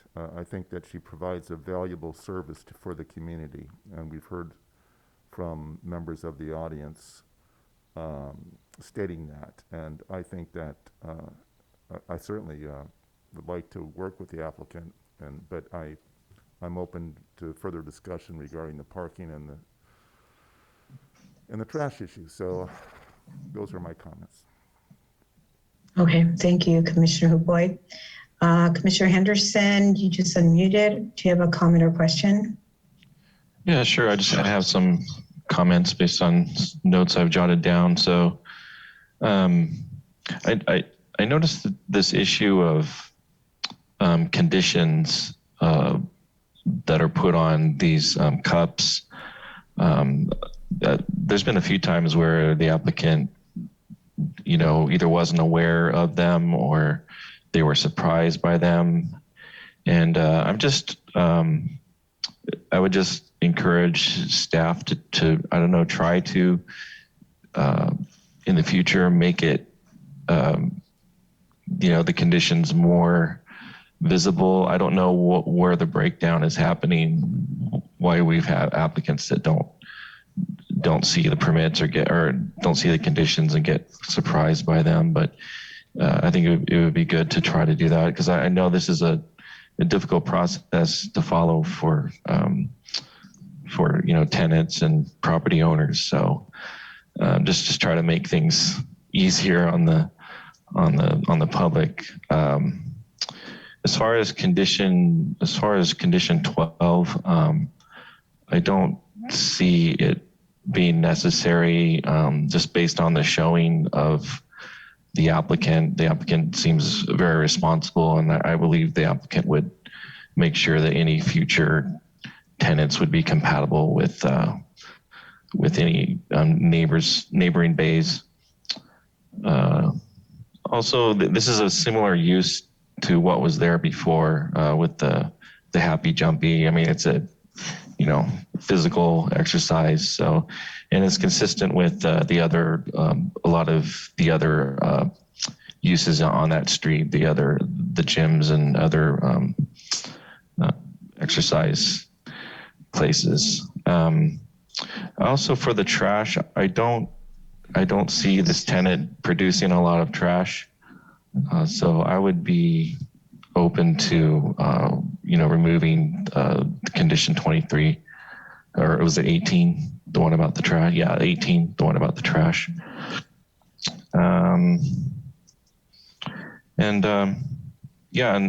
It's good that the applicant is, following the right process and doing everything up front. So I think it's commendable. So I think that would conclude my comments on this. Okay. Thank you, Commissioner Henderson. Commissioner Corona, any questions or comments? Yes, I would just like to add that, this, from what I'm gathering, this facility is promoting exactly what the public's going to need, especially during COVID restrictions where exercise is extremely vital to the public staying healthy. Given the previous tenant, the amount of customers that were there during the jumpy, bouncy, the time that they were open, I'm thinking that parking really shouldn't be too much of an issue given the time of use in which the applicants wishing to use the facility. I wouldn't be opposed to going into some further discussion and possibly even removing 11 if need be. Okay, thank you. So I'm just going to I'd like to make a few comments. In general, I agree with the comments of my fellow commissioners. I go down that street a lot because I take kids there for, the gymnastics classes, for karate classes, and there's a lot going on in that street at certain times, but it sounds like this particular tenant is not there during, or is not using the site during those peak times. So I think that's a plus, although I know that schedules can change, obviously, but it sounds like this particular tenant has an established community and they have some practices already in place with the schedule. So it doesn't look like that will change too much. And hopefully at some point, when Ravella's is able to move back in, move their gym back inside, then that will help with some of the parking. So I think that the parking issue is not a big deal. I think we can, I would be okay with eliminating number 11. I think it will be okay. The other conditions I agree to. I don't think that the trash is an issue. I don't think this business is going to generate too much trash. So I think that's not an issue. So I'm okay with not imposing that condition. Number 23, having heard from Charlie Bedoya, I think that it should be okay with this tenant. Obviously, if it was a different tenant, then there would be other concerns. But if the fire department's saying it's okay, then I'm gonna agree with them. They're the experts in this area. So those are my only comments. I do want to support this kind of business. I love that it's, first of all, that it's owned by a woman, so that's really nice. And I think that she's established in this community and deserves our support. So I would love to be able to do that. Okay, so that's all I wanted to say. Any other questions or comments from my fellow commissioners? What is your, Madam Chair, what about condition number 12? Yeah, well, I mean, it's kind of along the same lines. I don't think that it's necessary. I think that Commissioner Henderson, I agree with his comments about it not really seeming to be necessary. I think that only those tenants that are compatible are going to be allowed to go in there anyway. So I'm okay with eliminating that condition. I'm also okay with if entertaining other ideas that the rest of the commissioners have for that condition.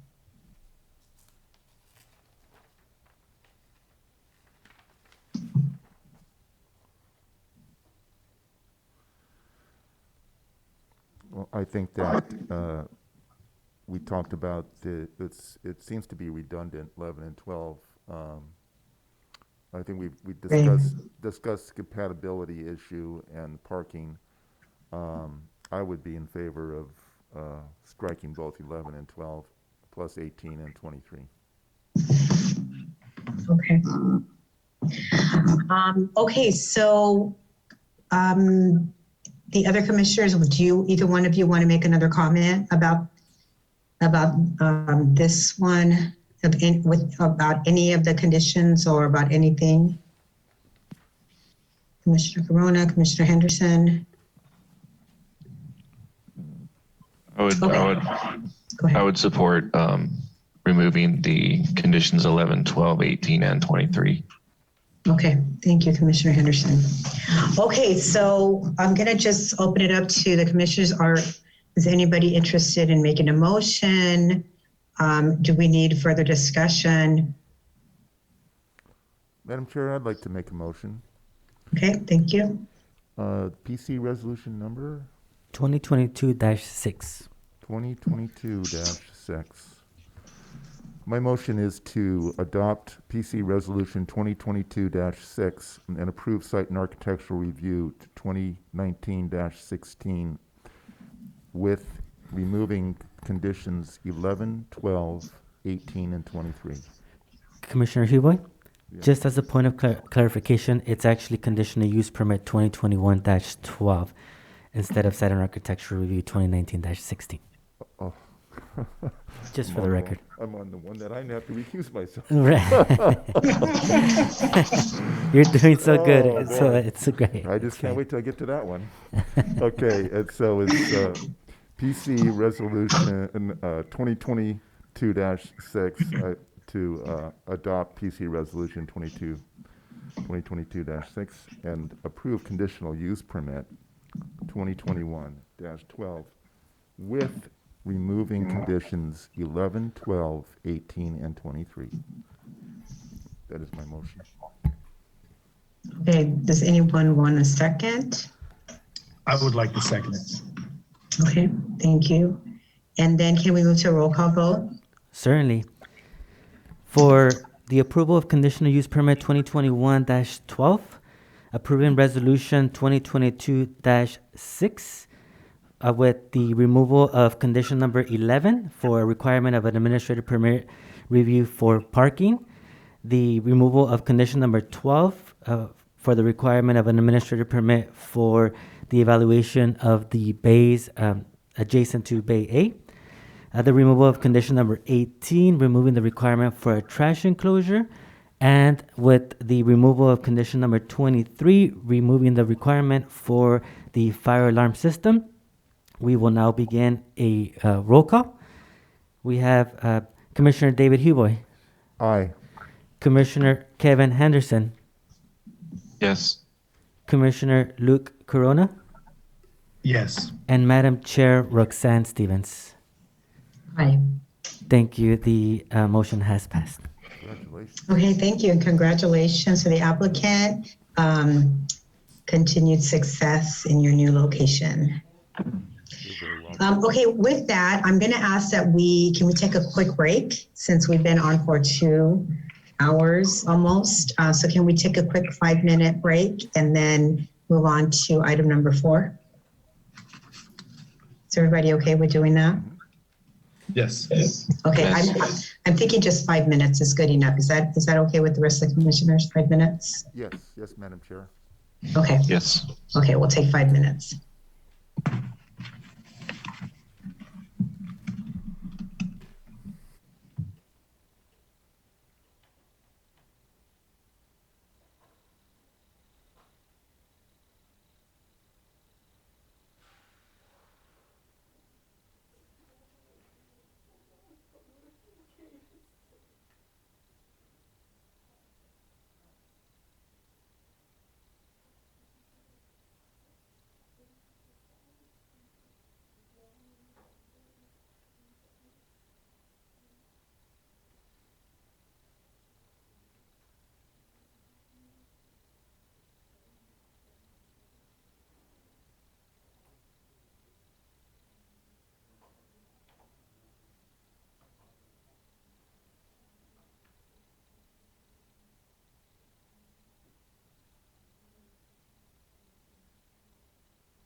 Seriously, I always have problems speaking over the phone.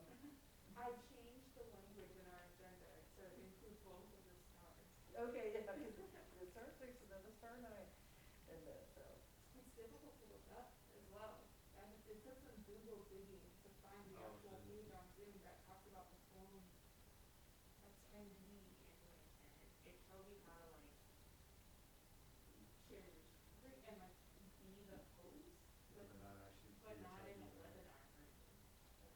probably just, I just don't have a microphone on my computer. And every now and then, it's a problem these days.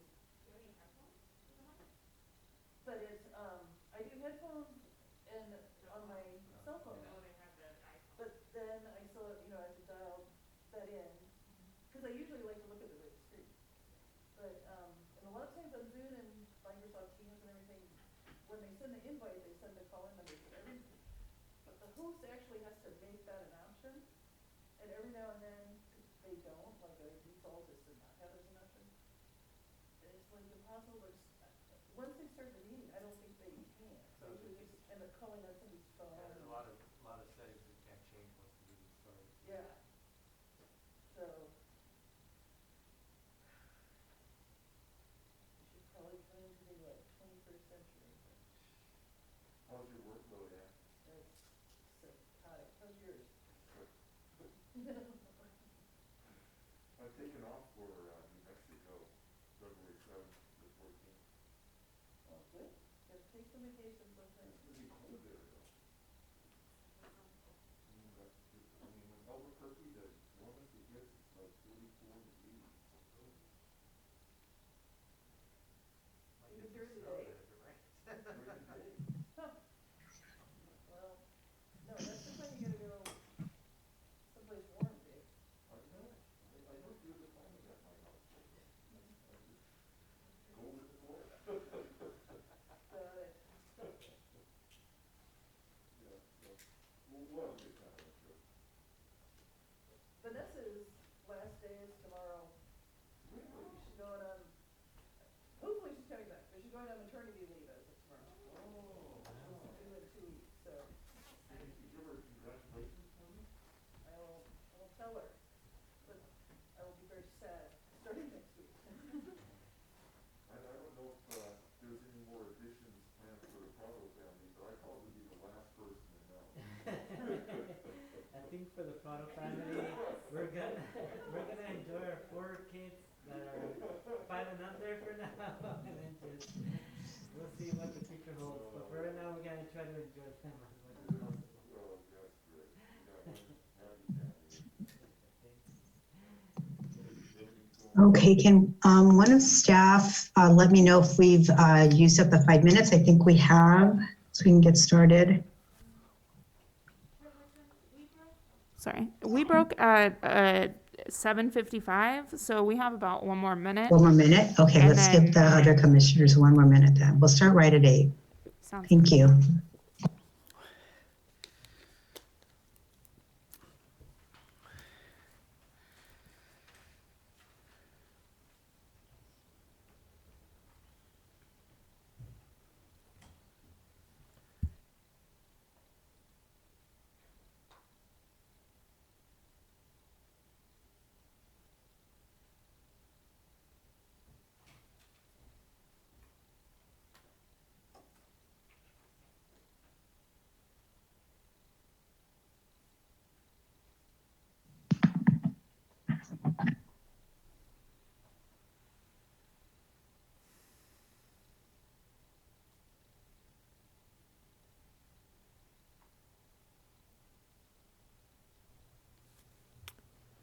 Okay, so it is now 8, so if everyone's back on, feel free.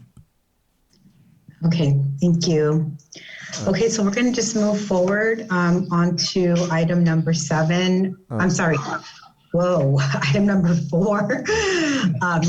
Madam Chair, before you introduce item number 4, Okay, and pardon my Freudian slip on the item number 3, I am the applicant and my architectural firm provided architectural services for item number 4. Therefore, I will recuse myself.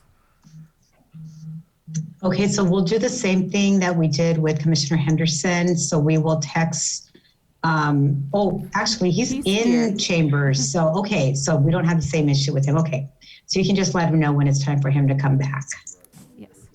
Okay, so we'll move forward with item number 4. Let me know when he's left the room and I can proceed. All right, go ahead, Chairperson Stevens. Okay, so item number 4 is Site and Architectural Review 2019-16 extension by David Huboy. The applicant is requesting an extension for approved Site and Architectural 2019-16 to construct 4 3-story, 7,531 square foot apartments. 3 of the buildings will consist of 4 units, with the first floor being a gym, community room, and lounge area. The project is located on a approximately 49,774 square foot lot at the northwest corner of Lad Lane and Hillock Drive within the neighbor mixed use zone district, further identified as San Benito County Assessor Parcel Number 057-230-013. CEQA mitigated a negative declaration previously prepared. So can we get the staff report on this? Yes, thank you, Chairperson Stevens.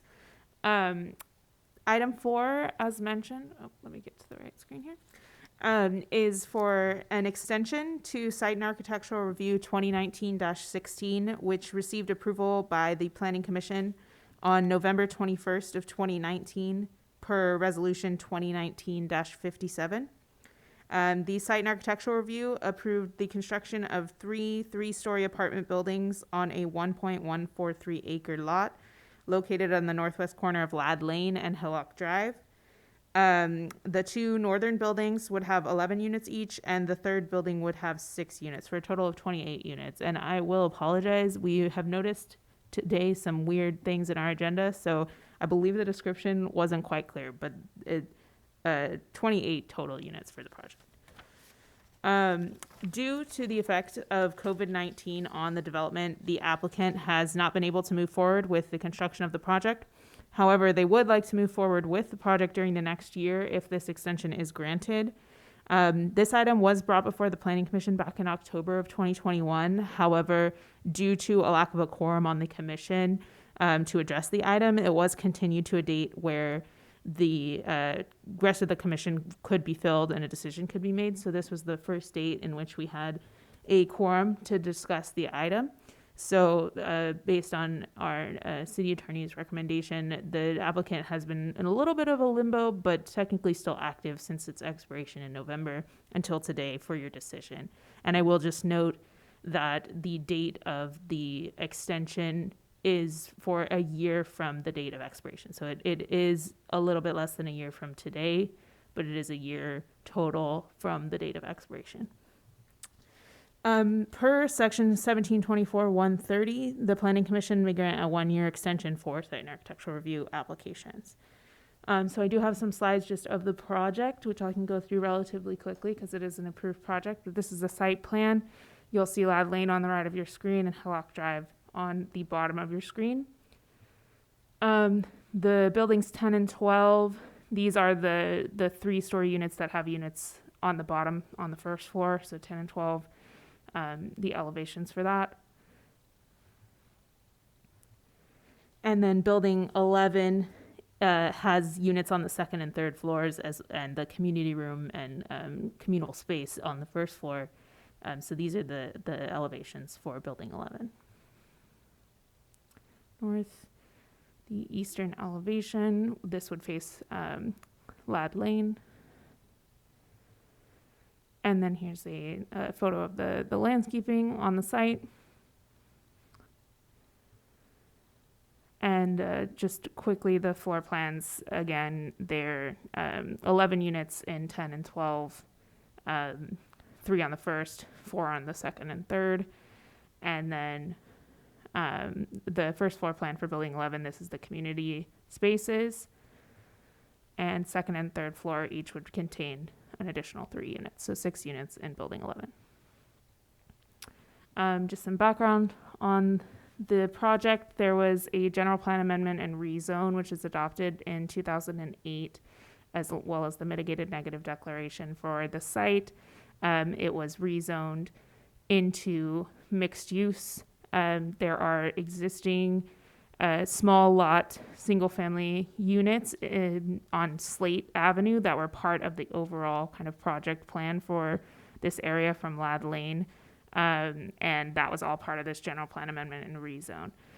And then there was a site and architectural review approved in 2013, which was for this site, which was proposed to be commercial spaces and medical offices, so the Lad Lane side. And so this proposal was approved back in 2019 to change those previously approved commercial uses into apartments to match the other 63 apartment units that kind of extend along Slate Avenue, going to the west of the project site.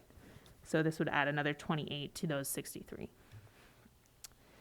And with that report, staff is recommending that the Planning Commission review the applicant's request, receive all written and oral testimony regarding the proposal, and make a motion to adopt Resolution 2022- Abraham, are we on 7?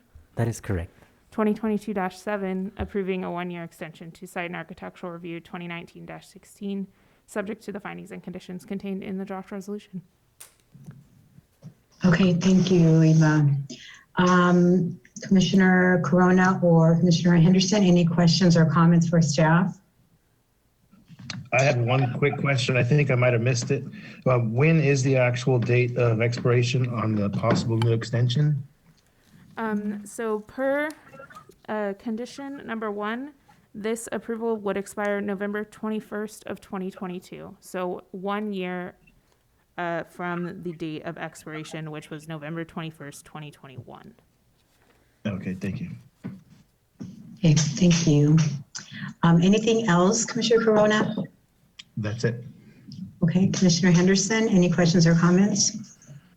Yeah, just kind of a technical question for staff. So if something expires or is allowed to expire, it can just be brought back again. Is that right?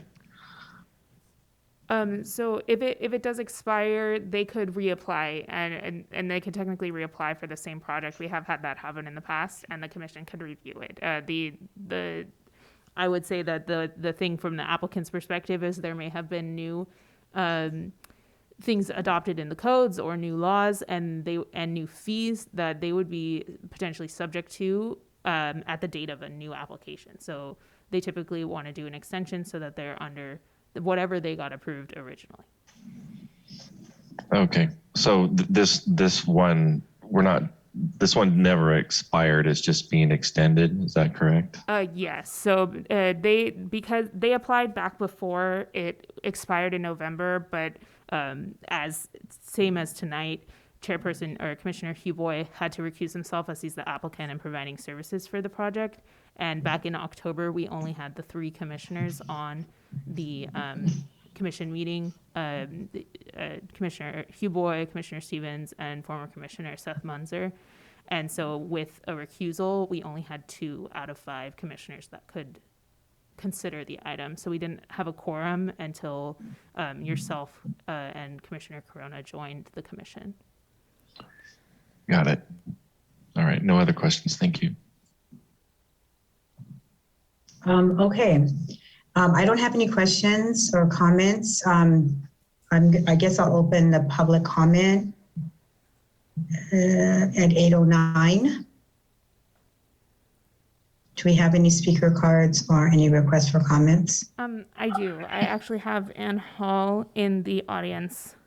You'll see her in the Zoom as well, but she's here in the audience as we speak. Okay, thank you.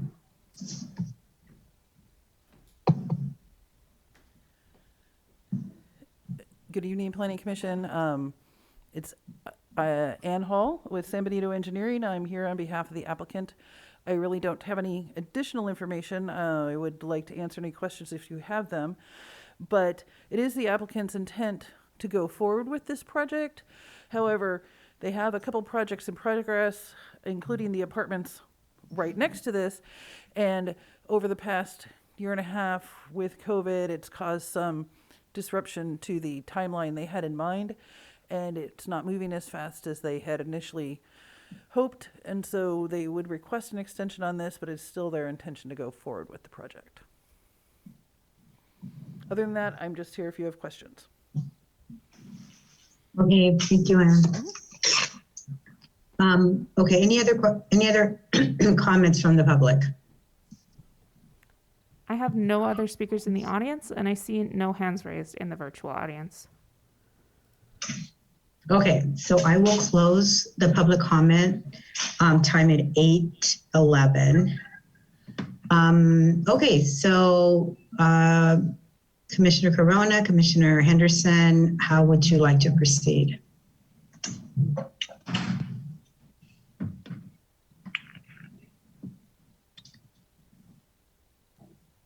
I would make a motion, make a motion to approve. Let's see if I can get the wording right, though.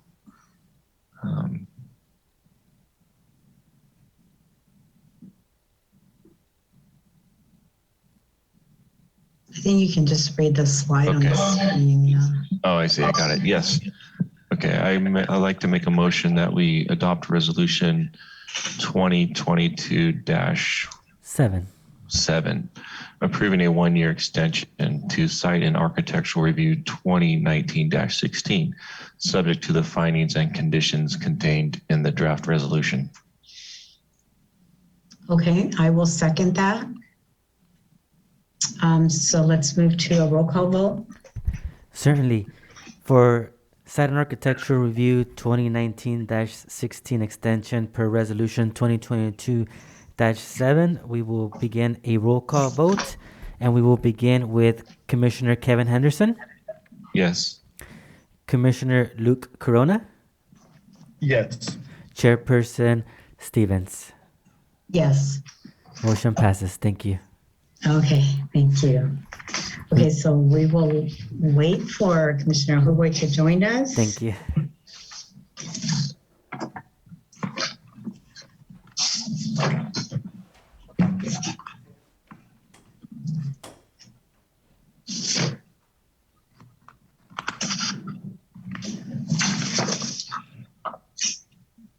Okay, welcome back.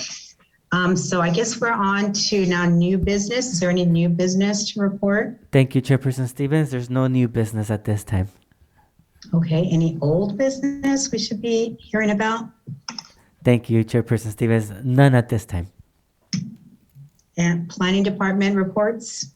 Regarding Planning Department reports, we just would like to indicate that Commissioner Seth Munzer, he indicated that he was really happy with the serving at the Planning Commission, and he's going to miss everybody very much. He did a really good job in serving our community. I was looking through the records, and I believe his first Planning Commission meeting was September 28th, 2017. So very, very good job that he did for our community. We want to thank him so much for his service. And we also want to welcome Commissioner Luke Corona as well. Thank you so much for volunteering and being a part of this commission for the betterment of our community here in Hollister. And we also want to welcome back Commissioner Kevin Henderson as well. Thank you. Okay, thank you. Chair, if I may add, thank you, Abraham. Amber and I just wanted to announce to the commission that there is a Planning Commissioners Academy going to be held in March. And Amber, sorry, if you could pull up the dates for me. And we would encourage the Planning Commission to go to the Academy. Hang on a sec, I have the dates. It's going to be March 16th through 18th at the Marriott in San Ramon, and you can look that up. It's the League of California Cities Planning Commissioners Academy Conference. And yes, we would encourage our commissioners to go. I believe that staff will be going, at least myself and Amber and Abraham hopefully as well. And so we just wanted to announce that to the commission, and registration is currently open. I would also like to add, if I may, staff has been repeatedly checking in to see if the California League of Cities has the Planning Commissioner Handbook, which was requested by Commissioner Huboy. It's still not available at this time, but we'll keep you all appraised as it becomes available. Okay. And for the academy, should each individual commissioner just make contact with staff about whether or not they are able to attend that academy? Yes, and what we would do, I know in the past, staff tried to coordinate everything, but it was difficult. So there should be funding available. I did talk with the city manager already, but I can double check with him. But we would have you register on your own, and then you can request per diem and or reimbursement from the city that way. So you can coordinate your own hotel stays and your own registration. Okay, great. Okay, anything else? Any other planning department report?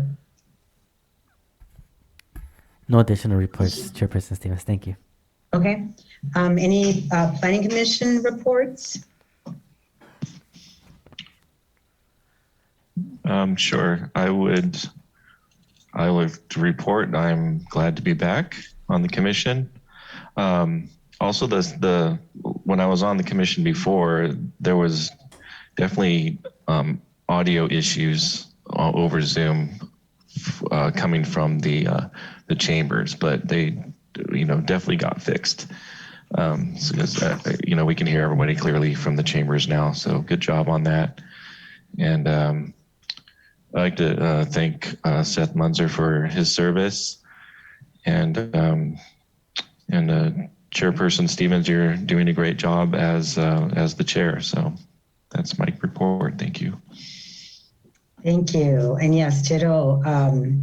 Welcome back, Commissioner Henderson. We're glad you're back and look forward to continuing to work with you. And then welcome Commissioner Corona again after the special meeting. And for sure, much gratitude to former Commissioner Munzer for all of his service, and for me personally, just the support and the good camaraderie that we shared during our time together as commissioners. So best of luck with whatever else you're doing, and thanks again for your service.